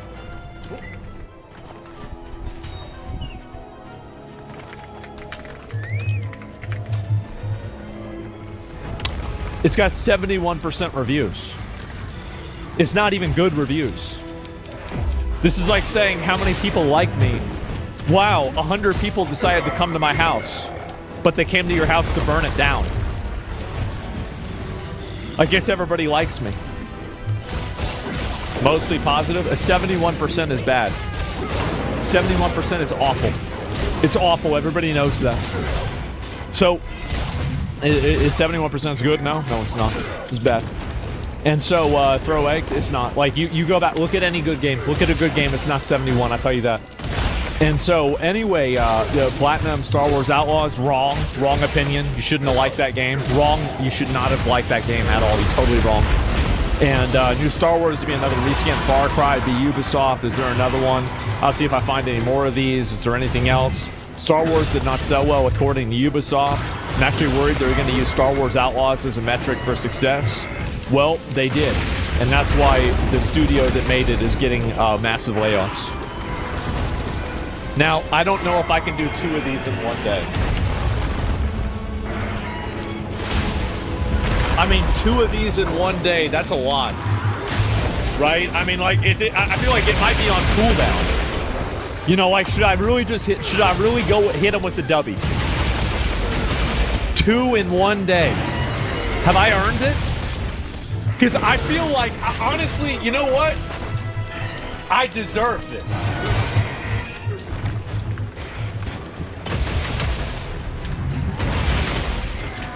I deserve this. Treat yourself. Finally something like this is happening. Oh my God. This is what you love to see.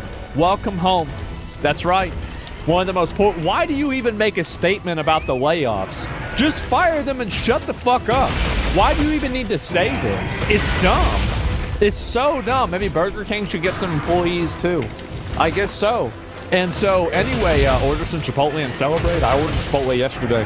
And maybe get Burger King and Wendy's to some employees. We probably should come up with some different hats, but I feel like the same one is just, it really just gets better and better and better.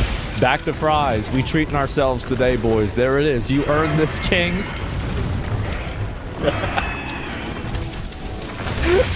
Oh, man. What a good day to be me, huh? How about that? Wow. And so, is there a second? Yeah, a second Azrael reply is hit. Yeah, I guess so. And anyway, so I seen this, the hat trick today. And so we got 2 people. No, there's no way there's going to be 3.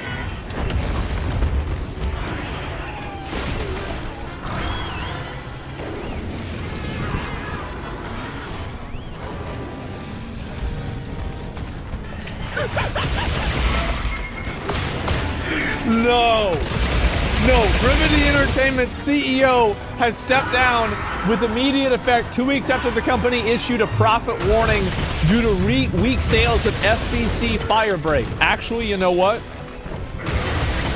I'm going to say something that I don't usually say.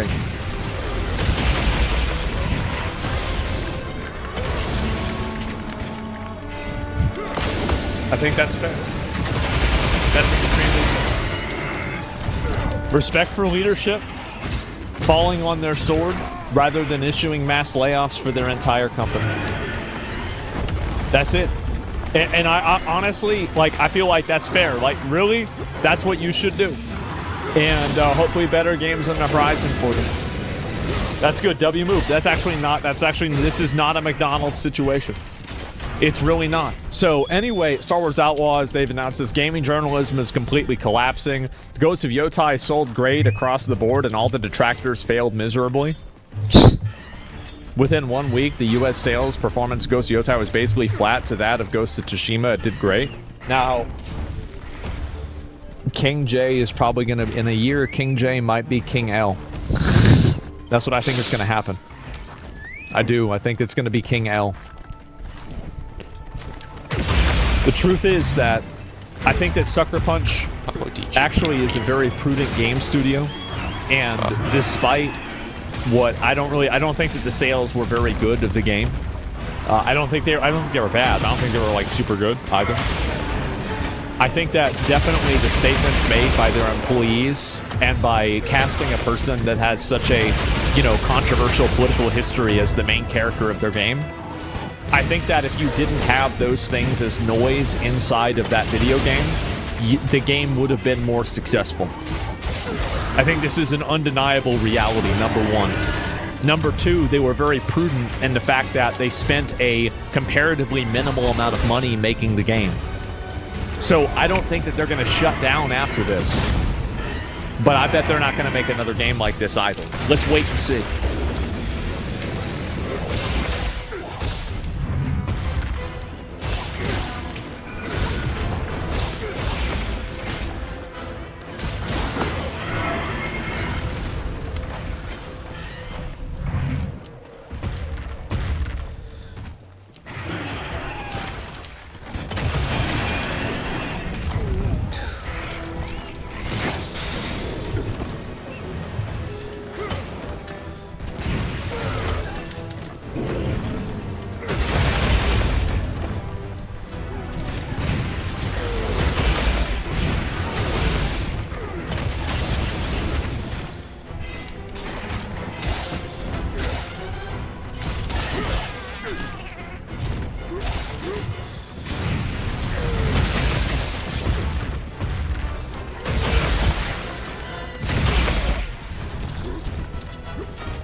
This girl committed a deadly sin. She didn't condemn J.K. Rowling and say that she was an evil demon witch. It's bad.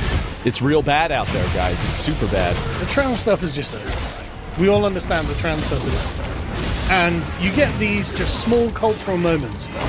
Put a pin in it and be like, yep, okay, that's where everyone was just like, yeah, we don't care anymore, and this isn't going anywhere from this point.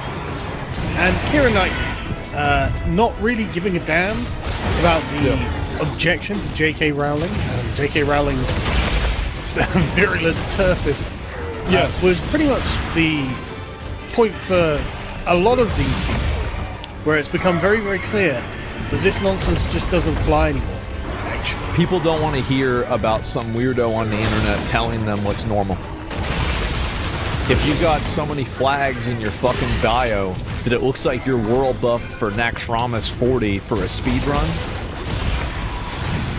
you need to shut the fuck up.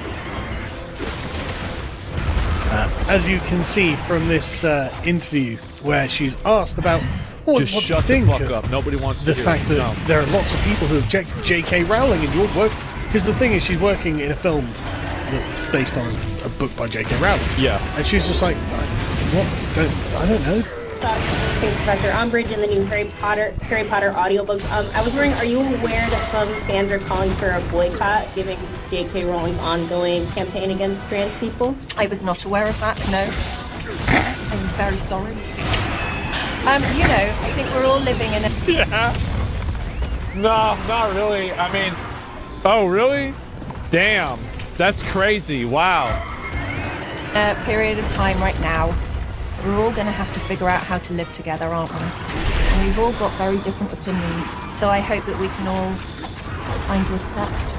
That's right. That's right. And she gave a political answer to it.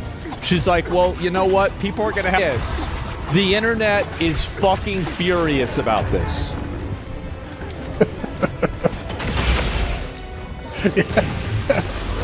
Uh-oh. I bet. Woman currently respecting trans rights. And also, by the way, that answer isn't even anything negative about trans people. Like, I think that a lot of, and this is the way that I think a lot of even liberals feel, is that, like, and this is at least the way I feel, like, you want to be trans, I don't care, it's fine. Go do hormone therapy, get surgery, go ahead. Fine. If you think that's going to make you a happy person, then I think everybody has, you know, again, the right to life, liberty, and the pursuit of happiness. You want to do that? Go and do that. The problem is that whenever you want to go into exclusive biological women's spaces, like, and this is the problem, is that you always have people that push it over the line. Nobody has a, like, I mean, I say nobody. There's a lot of people that don't like trans people. I'm not one of those people. But there's a line where I think that most reasonable people drop off. And that's about, you know, women's only spaces and sports. I think that's where you lose the mega majority.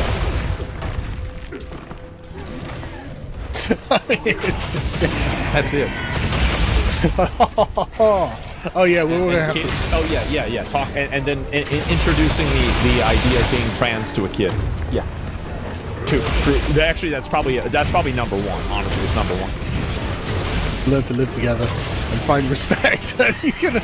This all went down like an absolute lead balloon with exactly the people you'd expect. The Guardian were just like, my God. She was there apparently promoting a Netflix movie, The Woman in Cabin 10. But she is also doing audiobooks of Harry Potter series. And in this Woman in Cabin 10, she plays a Guardian reporter, so the Guardian must be thrilled and just look at it. Yeah. But, and then you've got to remember that J.K. Rowling, as I've covered previously, doesn't give a shit about any of this. Rowling, like, this is the thing, I really, really enjoy J.K. Rowling's attitude towards the men in dresses and their advocates. Rowling recently responded to Emma Watson because Emma Watson was like, oh, I still love her. And J.K. Rowling was like, get fucked. That was crazy. Like, that... Honestly... It's like getting in a fight with a writer on Twitter is like fighting Aquaman at the bottom of the ocean. You just fucked up. Really, like, you just fucked up straight out. Should not have done that. Just love watching them get hoisted on their own petards. Anyway, so yeah, like, as you can imagine, there were lots of them who were very upset. Fox News here have collated a few... Even celebrities are tired of the bullshit, because people don't want to be told. The reason why celebrities are tired of it is because celebrities never liked it to begin with. They just thought that they had to play along with it in order to get roles and to fit in with social norms. You really think that all the celebrities all have the same viewpoints on this shit? Fuck no. I bet you talk to a lot of these people privately, they probably think the same thing that you do. Like, it's just that, you know, you work in a business and you're in an industry, you have to say certain things and get along with certain people and have viewpoints, right? Of course. Now, you had somebody, you remember Mel Gibson? Of the sort of like moderate reactions. You've got like normie women influencers who are just like, yeah, even celebrities are tired of this. It's over. So thanks to Keira Knightley to giving like the average woman permission to not give a shit about this woke trans BS anymore. Well, it's more than that. I think it's beyond that. It's that people don't want to be accosted and constantly tried for the crimes of somebody else. Like Keira Knightley playing a role inside of an audiobook that is for a really popular series.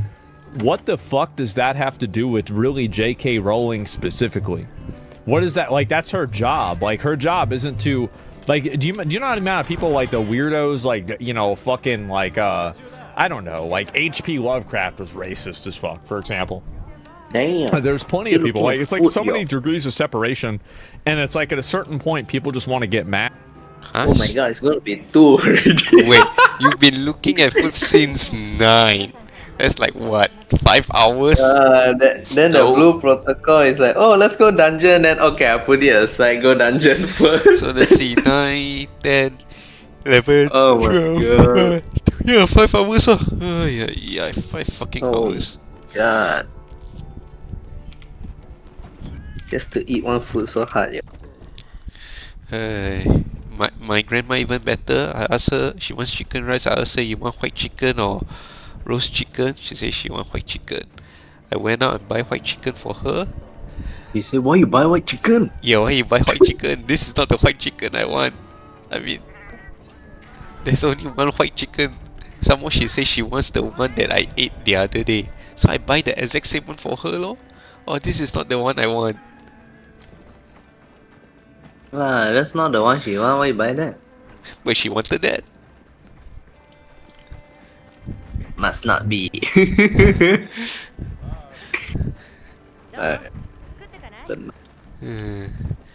like, I want to drink water. Now here's a cup of water. No, this is not the water I want. I want the water you drink. Yeah, this is the water I drink. Yeah, but this is not the water I want to drink. But you say you want to drink the same water I don't drink. think that's the one you drank the other day. Cheapai. I don't know. That also like that. Yeah, I think it's OA. Like I say, the time the contractor I say they got put the milk. They got put the milk in the cement there. I mean, they are contractors, they should know Then he say, never mind, must let them know. Then I say, okay, I let them know. I got tell him already. Like, okay, you need to put the milk, Say, okay. Then my dad keeps saying, do you tell them to put the milk? No, you must tell them. Later they don't know what is it. Then I'm like, walao I say, okay, he say he know already. Then he say, but you make sure or not, you need to see him put the milk or not. Then I'm like, the fuck? He already say God lor. I Then know, right? need to even do a WhatsApp video to explain what is the milk. It's like that is like giving exam like that. I must see that he know to explain or not. I know, right? Like I mean, you can only trust whether he put or not. How you know whether got or not? After you will only know after years or what. Then he say, oh, because my friend say it's another layering one. You put cement, then the milk on top. Must have the milk on top, Wait, then what? the contractor say is mix one. He mix the milk, so they put the cement and milk, then they stir it. Then my father is like, no, because the info he heard from his friend is another layer on top. It's not mixed one, so he don't trust. He's like, no, why like that? Then the guy explain, then he's like, still don't believe like the hell. Then how to believe? I mean, you're gonna keep explaining like, walao, let people do their job only lah. I mean, okay, let's say you want to have distrust, because sure kena scam before or what. But then, how else can a person prove? Ask your dad go there and supervise lor. Yeah lah. I just keep seeing lor, but then I mean see already can do what leh?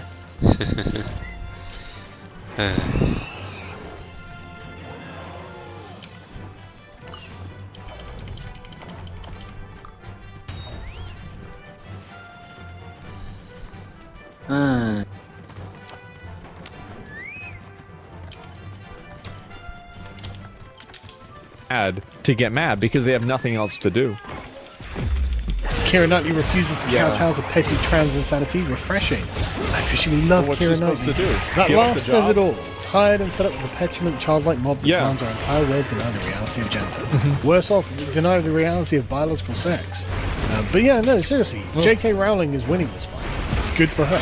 Like, standing It's aside. not even J.K. Rowling that's winning the fight. I think it's just common sense and rationality. What's happened is that reasonable people have entered into the space and they've seen that the amount of overreach that some of these trans advocates have are, I think, completely unreasonable.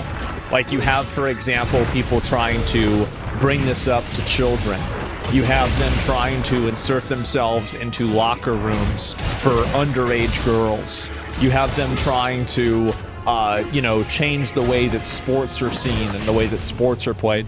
That's the problem. Like, I think that the truth is that most average people, this is a genuine belief that I have, most average people don't give a fuck about trans people. Now, they might not necessarily agree with it or like think that you can change your gender, but they'll play along and they're not really going to care because they have their own lives and they have their own problems, and at the end of the day, getting in a fight with you over what gender you are really just gets in the way of the rest of their day, right? They don't really care.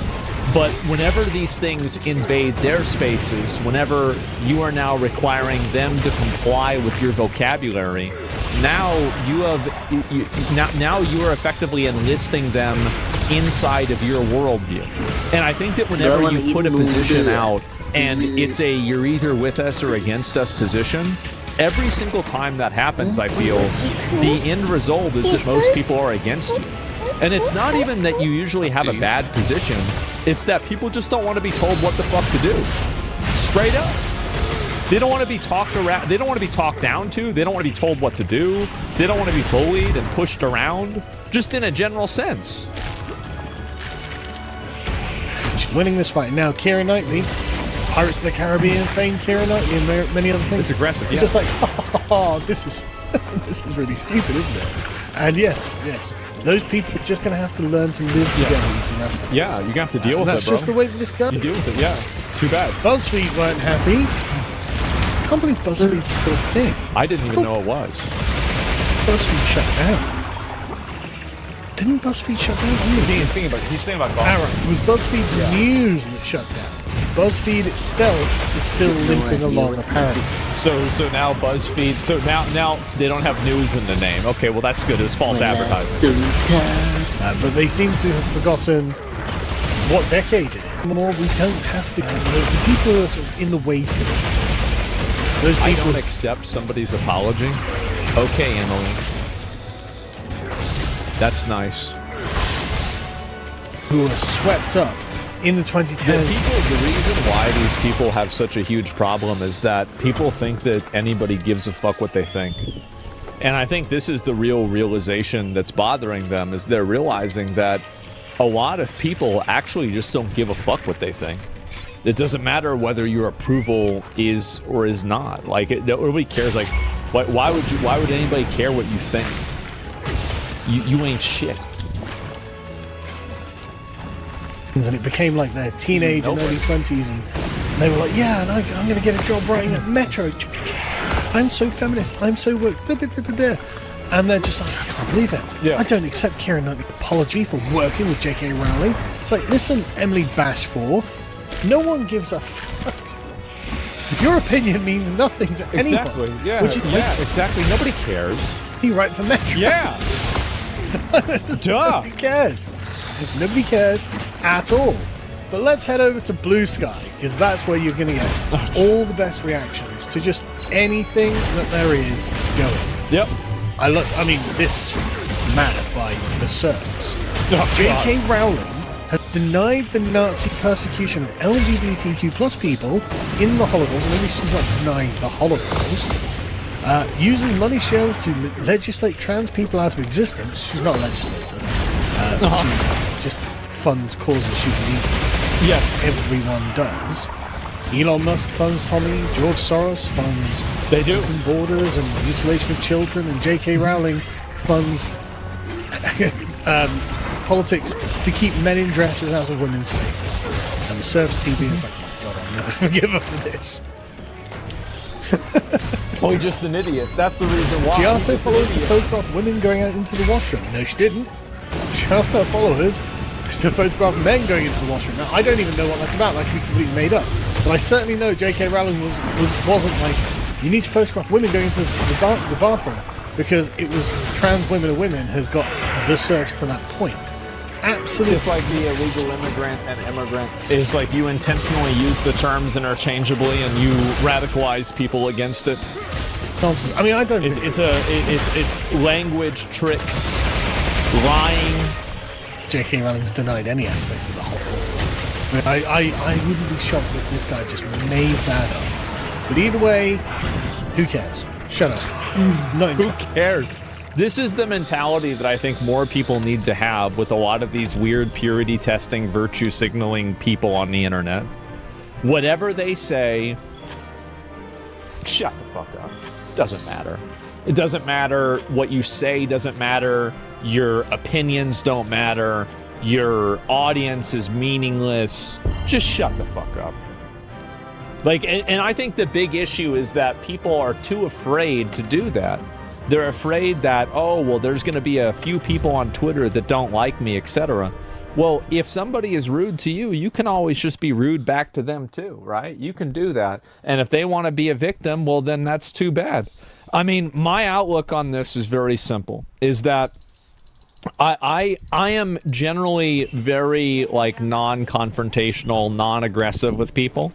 But and the reason why is that most people can't really really aggress on me, right? I mean, like, what are they going to do? Make a tweet? Who cares? Like, it doesn't matter. Somebody makes a tweet. Just ignore it like a normal person? Yeah, exactly. And yeah, their opinion never mattered. Yeah, exactly. And I think that the big issue is that people like this have lived in a world for the last 10 years where they've been living in the delusion that their opinion mattered. And now I think that rational people are realizing that the amount of people that actually feel this way is very, very minimal. It's a super outspoken minority on the internet, but for the most part, nobody really likes them, nobody cares about them, and almost nobody even agrees with them. So once people realize that, and it didn't have the same impact that they thought it did, now that's why you have companies that are moving away from this. That's the exact reason people are catching on, is that an internet tweet that's popular, that's a bunch of retards getting mad, doesn't matter. It never mattered, but some people thought it did because they were just delusional. Arrested. Keira Knightley said, we're all going to figure out how to live together. You are just going to have to suck it up, I'm afraid. Deal with it, bitch. And to the people suggesting I'm taking out of context, it's even worse, where she just seems to laugh at the idea of caring about other people's human rights. Oh, nobody cares about this shit, bro. Like, nobody cares. I would say that woke people have been extremely overrepresented in everything. They have. They absolutely have, and nobody likes them. They don't even like themselves. Ah, so based. Fuck your human rights, bro. Actually, this is such a weird thing as well. Nobody has the human rights to go into the bathroom of the opposite sex. That's not a human. Yeah, you don't have a human right to go into another gender bathroom. It's just, it's not even. Like, they use these terms, and the reason why they use these terms is so they can emotionally elevate the conversation to give themselves the upper hand in the battle of optics. But the reality is that he's completely right. Nobody has the human right to have everybody.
Nobody else agree with what their pronouns are. Nobody has the human right to be seen as any specific gender, to be agreed with, to be, complied with, or anything like that. Nobody has that right. Right, that anyone has. Women have not any right to walk into the men's bathrooms, and men have no right to walk into the women's bathrooms, and it's not a human right. And therefore, saying, well, I'm a man in a dress, I like the human right to walk into the women's bathrooms. Sorry, you don't have that. Yeah. You just don't have that. It's not a human right anyone has. So, I would laugh at this human right too, because it's quite stupid. It's ridiculous.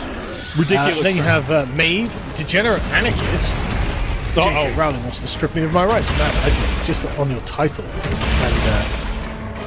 And, you know what? I get the feeling if you have to... Cantankerous she-her, attempting academia.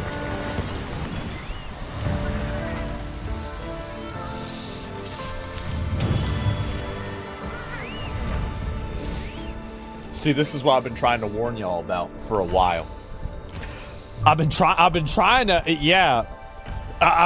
tell y'all about this. She-her. You might not be a she-her, actually. Level 5, retard. But anyway, J.K. Rowling wants to strip me of my rights. Keira Knightley, have you tried meeting her halfway? Yeah. Or have you tried just going in the men's? Yeah. Because I suspect that's where you actually belong, right? Like, you just have to deal with the fact you don't have the right to go in the bathroom of the opposite sex. Yep. That stupid little laugh. Keira Knightley is not seeing heaven. Well, I mean, Jesus Christ. You really think that you know what God wants? You think God wants men to go into the women's bathroom? Is that really what God... You think God's really thinking about that? Like, that's crazy. That really... I wonder... Like, wow. Calm down. When the trans activists are like, I'm going to make sure that person doesn't see heaven. Mm-hmm. Honestly, wouldn't be shocked if some radical lunatic did something really stupid. Oh, I don't know about that. It's just they really hate J.K. Rowling, and they really hate anyone J.K. Rowling supports, and they can feel that the cultural power, influence, and relevance is waning. And so, I mean, it's not like there are examples of them doing terrible things already. It wouldn't shock me if some random insane person did something insane. Wouldn't be surprised at all. Anyway, Keira Knightley, we all have to live together. Learn to live together while taking money from a mad bastard in a castle who openly wants trans people eradicated from society. It's crazy that these people don't even know, like, they think that they can reframe things in a way that sounds bad, and somehow that's going to make people agree with them. I don't think that people really care as much about optics as they used to. And I think that what's happened is that, especially as social media has become more decentralized and there's more freedom of speech, I think there's less of a compelling nature that social media has to make people feel like they have to say things in the right way. Like now, I don't think people really need to do that. This would have worked 5 years ago, right? It would have. But nowadays, it doesn't anymore because people don't feel like they have to put on this fake persona. Because actually, a lot of people don't want to live with this. And I think that a lot of people's genuine opinions about these social issues are extremely right-wing, much more so than you would expect. But the Overton window doesn't really allow for those people to get their voices out. So they're just simply cosplaying as moderates until things change. Man, and when they do I change, wanna eat. I think that you're really going to be surprised what they actually think about you. Oh man, and I think that's where things are going. It's very obvious that's where things are going, in my opinion. But thank you, Elon. Well, I mean, exactly. Well, Elon buying Twitter was definitely the beginning of the end of this, right? Elon disenchanted the censorship. Elon, I think, is solely responsible for censorship on the internet dying. Like, he was not obviously, like, he did not do it all by himself. But if he didn't buy Twitter, we would still be living in the hellscape that we were living in prior to that. Like, him buying Twitter, that was, I think, the turning point. That was the omega fucking, like, universe shifting, reality altering, there's two paths forward and we went on a different path. If that had not happened, we would be living in a totally different world right now. That's the truth. But that's just gross. That's just gross. I don't actually think J.K. Rowling wants anyone eradicated. I think she just doesn't want men having access to women's private spaces. Those spaces that are specifically for women. Like, you shouldn't be in the women's changing rooms in the showers. Exactly. In the swimming pool or something like that. It's not that big an ask. It's not. Yeah. It's really not the end of the world, right? It's actually really normal. Yeah. It's actually the way things used to work until around 2011. Yeah. So it's really not like so radical, and zero eradication took place to get to that position. What a surprise. It's wild how Keira Knightley, who is capable of seeing herself and sympathising with the cis queer community, is completely apathetic and cold where trans people are concerned. You'd be forgiven for thinking she doesn't see us as human. Well, I mean, the thing is, these things aren't the same, right? Like, okay, you're gay. Okay, you can have whatever sex. Well, here's the problem that I think a lot of these people need to realize, is that if enough people think that you're not human, and enough people want to take away your rights, they're gone. That's what happens. Like, these people think that all of these things are these inalienable ideas that can't be taken away. They absolutely can. It's so easy to do. Countries all over the world do it all the time. And for anybody to think that, oh, well, this can't happen here, of course it can. Absolutely it can. Not really a representative democracy? Yeah, look at how the illegals... Yeah, I think that illegals... Chris agrees with you? Yeah. As if we've evolved past mob rule. Well, it's always going to be mob rule. Of course you're going to have mob rule. And so... Yeah, women don't have rights. They have privileges that men give them. I mean, like, I think that most people don't, right? I mean, and the entire idea of human rights as a concept is human rights don't exist naturally. They're a human construct. It's the same as, like, private property is a human construct, or religion is a human construct, or anything like that.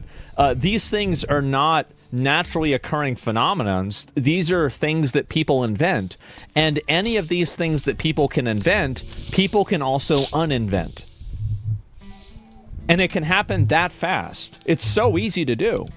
It's the Force Doctrine. Yeah, see, you want it's just how it is. Stop you. I don't have to play a part in any of that, but when you say you will refer to me as a woman, I don't have to do that. I don't have to do anything for you. I don't have to have any opinion at all about whether you're a man or a woman if I don't want. And if my eyes tell me that that's not the case, I'm not obliged to play along with your fetish, frankly. Yep. Rowling and Turfs, you should not exist. Cease existing. Trans people, we just want to live. Keira Knightley, we, haha, have to respect differing views. No, my existence is not too bad. Negotiable.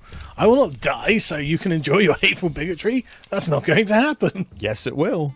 It absolutely will, because if enough people agree with her, then that's it.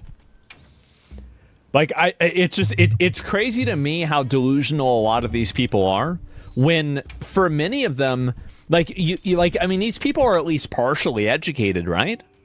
Like, I mean, you've got to have some understanding of history. It's a furry? Of course it's a furry. Of course. I'm not going to make mean jokes. I'm not going to make mean jokes. I'm going to move on. Keira Knightley is no friend of the trans community, and based on an interview that I've seen, she seems to think the persecution of trans people is funny. We'll never watch a film she's in again. Well, I mean, what? I mean, that'll be 1% of the population. See, this is the reason why nobody likes these people, is that they hear something that they disagree with, and then they just blatantly misrepresent, exaggerate, lie, and just totally fucking make people look bad for no reason. And so, like, that's what I find to be so crazy about this, is that they're just making up a bunch of bullshit. And this is, I think this is where they lose a lot of average, normal, well-meaning people, is that when a person comes out and they disagree with them, and then these people come out with like a million accusations and lies and attacks on this person that are like deeply personal, blatantly dishonest, I think that a lot of average people see that and they're like, well, that's not true. Why are you making shit up? Like, what is this? And I think that the problem is that lying to the public in a way is an insult to the public in a very unique perspective, because what you're telling the public is that you're so stupid, I don't respect your intelligence enough for you to be able to tell the difference between the truth and a lie. So I'm going to lie to you and expect you to believe the lie. And that's the reason why I think so many of these people have lost the support of the general public, is because people are tired of being forcefully compelled and bullied into complying with a lie. That's the big issue. And also with people who will flagrantly lie about you, misrepresent you, and do all of these things just simply because you disagree with them on something. That's the reason. The Watch Our Film says Lauren. Don't know if I think that's the correct name for Lauren. But anyway, it says Lauren. And the thing is, it's like, okay, well, you know, don't. You're free to completely boycott, to avoid, to ignore, to be angry with, if you like. Blue Sky. But the thing is, she's normal. And everyone else is normal.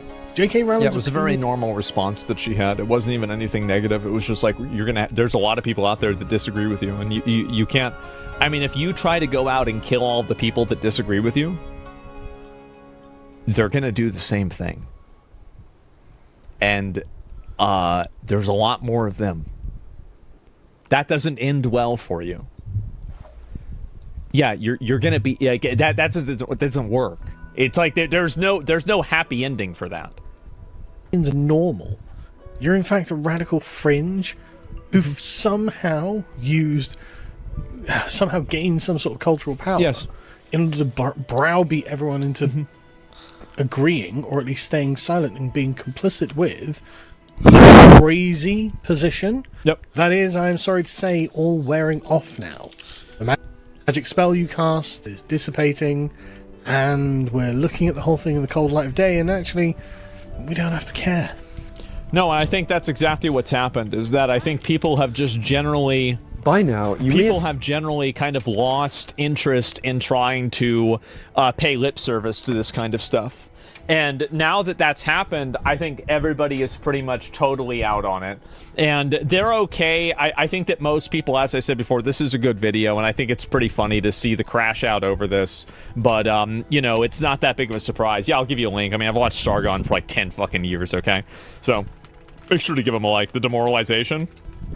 Well, you see the way that they lie about people and the way that they weaponize tragedies like the Holocaust, and they try to invoke things like Hitler and Nazis, etc. The people, the reason and what's so off-putting about them is how emotionally aggressive and emotionally manipulative and hostile they are. And I think in doing so, they end up alienating so many people. They alienate so many people, and it makes people not like them. That's basically what's happened so far. People are stopped defending it because people that attack them on their side are not being extreme enough. They ate themselves. They did, and you saw this happen. Like, and this is the big issue, right? Is I don't know if there's any more clips about this or people talking about this, but like in general, like this has been the main issue overall, and it's been continuing to be an issue. So like, I think that the more that people are fighting and the more that people are arguing, etc., inside of that group, the worse and the more hostile it's going to be. And that's where things are going. Don't you think people categorizing trans people as spawns of Satan that want to rape and corrupt your children are doing the exact same thing? Well, yeah, I mean, but I'm not supporting them. Like, when did I say that trans people are the spawn of Satan? When did I say that? When did I support somebody that say that? When did I agree with somebody saying that? Like, it never happened, right? And so, like, and that's the problem, is that you try to emotionally escalate the conversation in order to take it away from the logical conversation, and now moving it into this highly emotionally charged, highly, you know, like optics-based perspective, right? The fact is that there are trans people that do try to indoctrinate children. This does happen. Now, does this mean all trans people do that? No. But I do think that I don't think that trans ideology has any place in children's media. It doesn't have any place in, like, I would say any under 13, at least, sexual material, sexual education material, right? So it just has literally zero place in it. It's the same reason why you don't teach multiplication before addition. Because you have to have, like, you have to understand base sexuality to understand complex, like, secondary sexualities, like transsexualism, for example, right? And so you have to understand that before you can understand being transsexual. So if you start with being transsexual, and then you teach kids all of these, like, weird gender theories, rather than letting them understand it in the natural way that it's been understood for thousands of years, you are going to fuck up their head. And that's not a crazy viewpoint. And the truth is that a lot of trans people agree with me on this. And the problem is that, and I know that people might not believe this, but I think that it's genuinely true. I think that there are a lot of people, I actually believe this. I think the majority of trans people agree with me on these issues. And I think the only reason that they're not speaking out is because they're afraid to, because trans people are demonized in society. And so the only thing that they don't want to do is they don't want to speak out against the only side that's even partially on their side. Like, so they don't agree with that in a lot of cases also. They don't want that shit either. So now... Just that 鸡种 fun. Yeah. 7 ringgit plus eh, 蓝椒啊。蓝椒啊。Walau eh. The 7 ringgit only want to charge so much. What the 蓝椒 right? What they selling? Go ah. Go.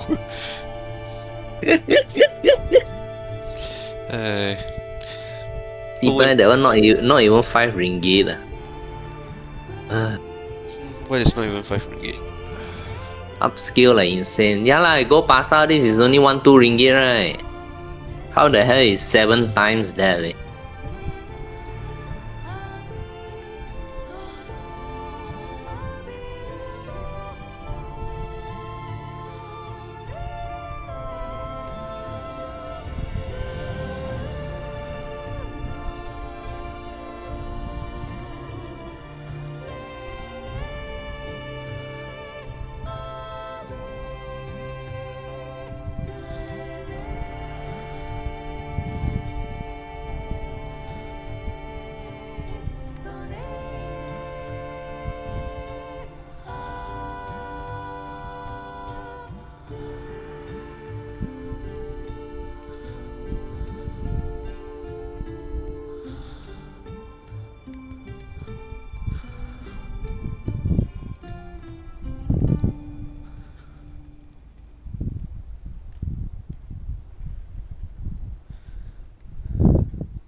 Do, do, do, do.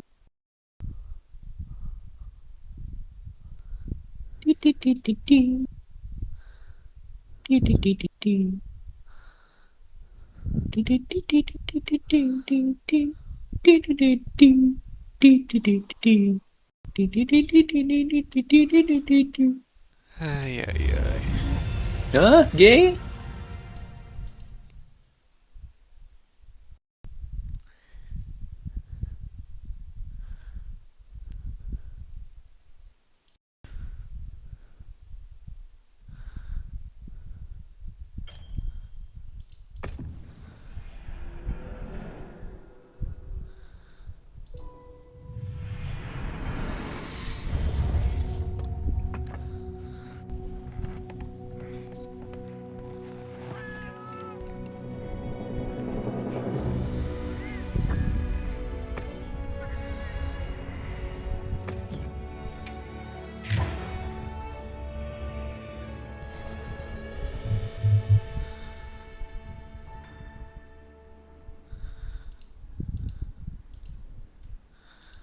Like, and if you have a trans person that's coming out and like agreeing with this or supporting it, they get absolutely crucified because they're like, oh, you're being a pick me, you're being a grifter, you're just trying to get people to like you, you know, etc. Do you agree most of them are not chronically online? Exactly. Yes, you're right, Zach. I've met some in my life. You're right, they don't. Yeah, most trans people just want to live their life as the other gender, and that's it. Like, they have other interests. Like, their entire life isn't about just being the other gender. They have 50 other things they like doing. They just simply think that they're a girl. That's it. But the problem is that whenever you're trying to, it's the same thing that I said about the fat people. Whenever you're trying to reshape all of society in your image and in your view, that is the big problem. That's the reason, and that's the thing that's really radicalized everybody. And so once you start trying to change social norms, once you start trying to change the way that, you know, especially children are treated and things like that, I think that's really where it would go. For the extremes, an attack on their ideology is the exact same as an attack on their practitioners. That's why they say trans kids. There are no trans kids they wanted to protect specifically, just future converts. Maybe, right? So what's the solution there? I think the solution is to simply ignore bad faith actors, and when you see people that are trying to weaponize emotion and guilt tripping, you just instantly stop talking to them and don't engage with them in any sort of a genuine way. I think that by engaging with people and not just sitting and laughing and disregarding them, what you end up doing is you enable them, because it's like kind of like, you know, it's like if you're wrestling with a pig, you're going to get dirty, right? Even if you win. So ignore them, it doesn't matter. And I think that's also another big thing, is that it fundamentally does not matter. There are so few of these people that are like the actual real weird advocates of the crazy stuff that it's like it's an infinitesimal amount of people. Chicken rice. So yeah, any emotional argument is one that's not based in reality. Yes, of course. So it's that simple. And that's what I think. That's what my opinion is. That's where I'm at. And yeah, they poison a genuine conversation. Exactly. What do we say to kids, though, who believe they're transgender? Well, I'd say maybe you are. And, you know, if you think that you still are when you're 18, then maybe you should go through the proper therapies and decide that after you talk to maybe a therapist and you really do some life searching. You know, make sure that you know what you're doing. And, you know, like it's, you know, going under surgeries like that, and you want to do that, go ahead. And you want to live your life that way, do it. But wait until you're 18, number one. And number two, really ask yourself, am I a girl, or am I, you know, a guy that doesn't fit in with male standards? Am I gay? Am I, you know, more of a guy that likes dressing like a girl? Like, do I really see myself as a female, or do I just feel like I fill a female role in society? Like, gender is a very big spectrum, and trans is at the end of that spectrum, right? Like, but there's a lot of other things that are in between, you know, your like biological gender and being trans that don't necessarily have that. Cuck take? Well, no, it's not a cuck take. I just simply don't give a fuck. People should be able to do what they want to do with their own lives. It's that simple. That's it. Like, I have this viewpoint with everything. You should be able to do whatever you want. If you want to be a fat retard, then you can be a fat retard. Go ahead.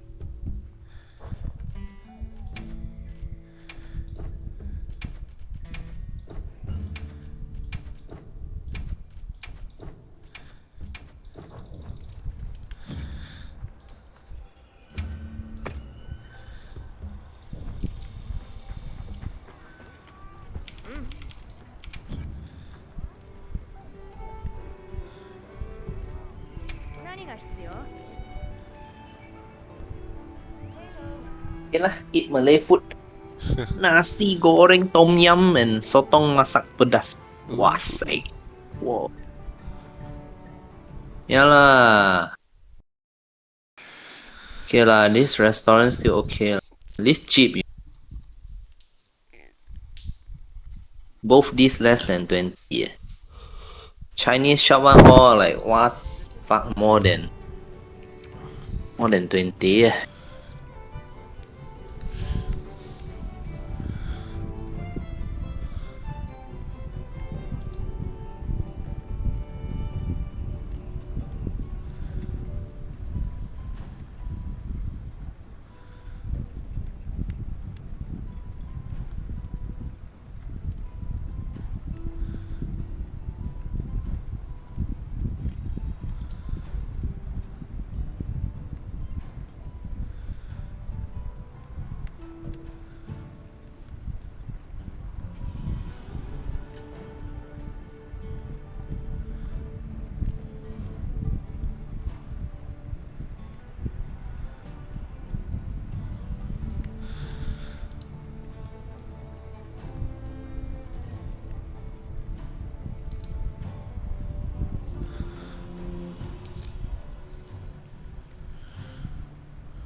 and we caught mahi-mahi, and we had it within 2 hours of us catching it. It was amazing. You catch it and cook it on the shore. Oh my God, it's so delicious. There's something really lost when that animal sits around for a while. Fish, out of all the things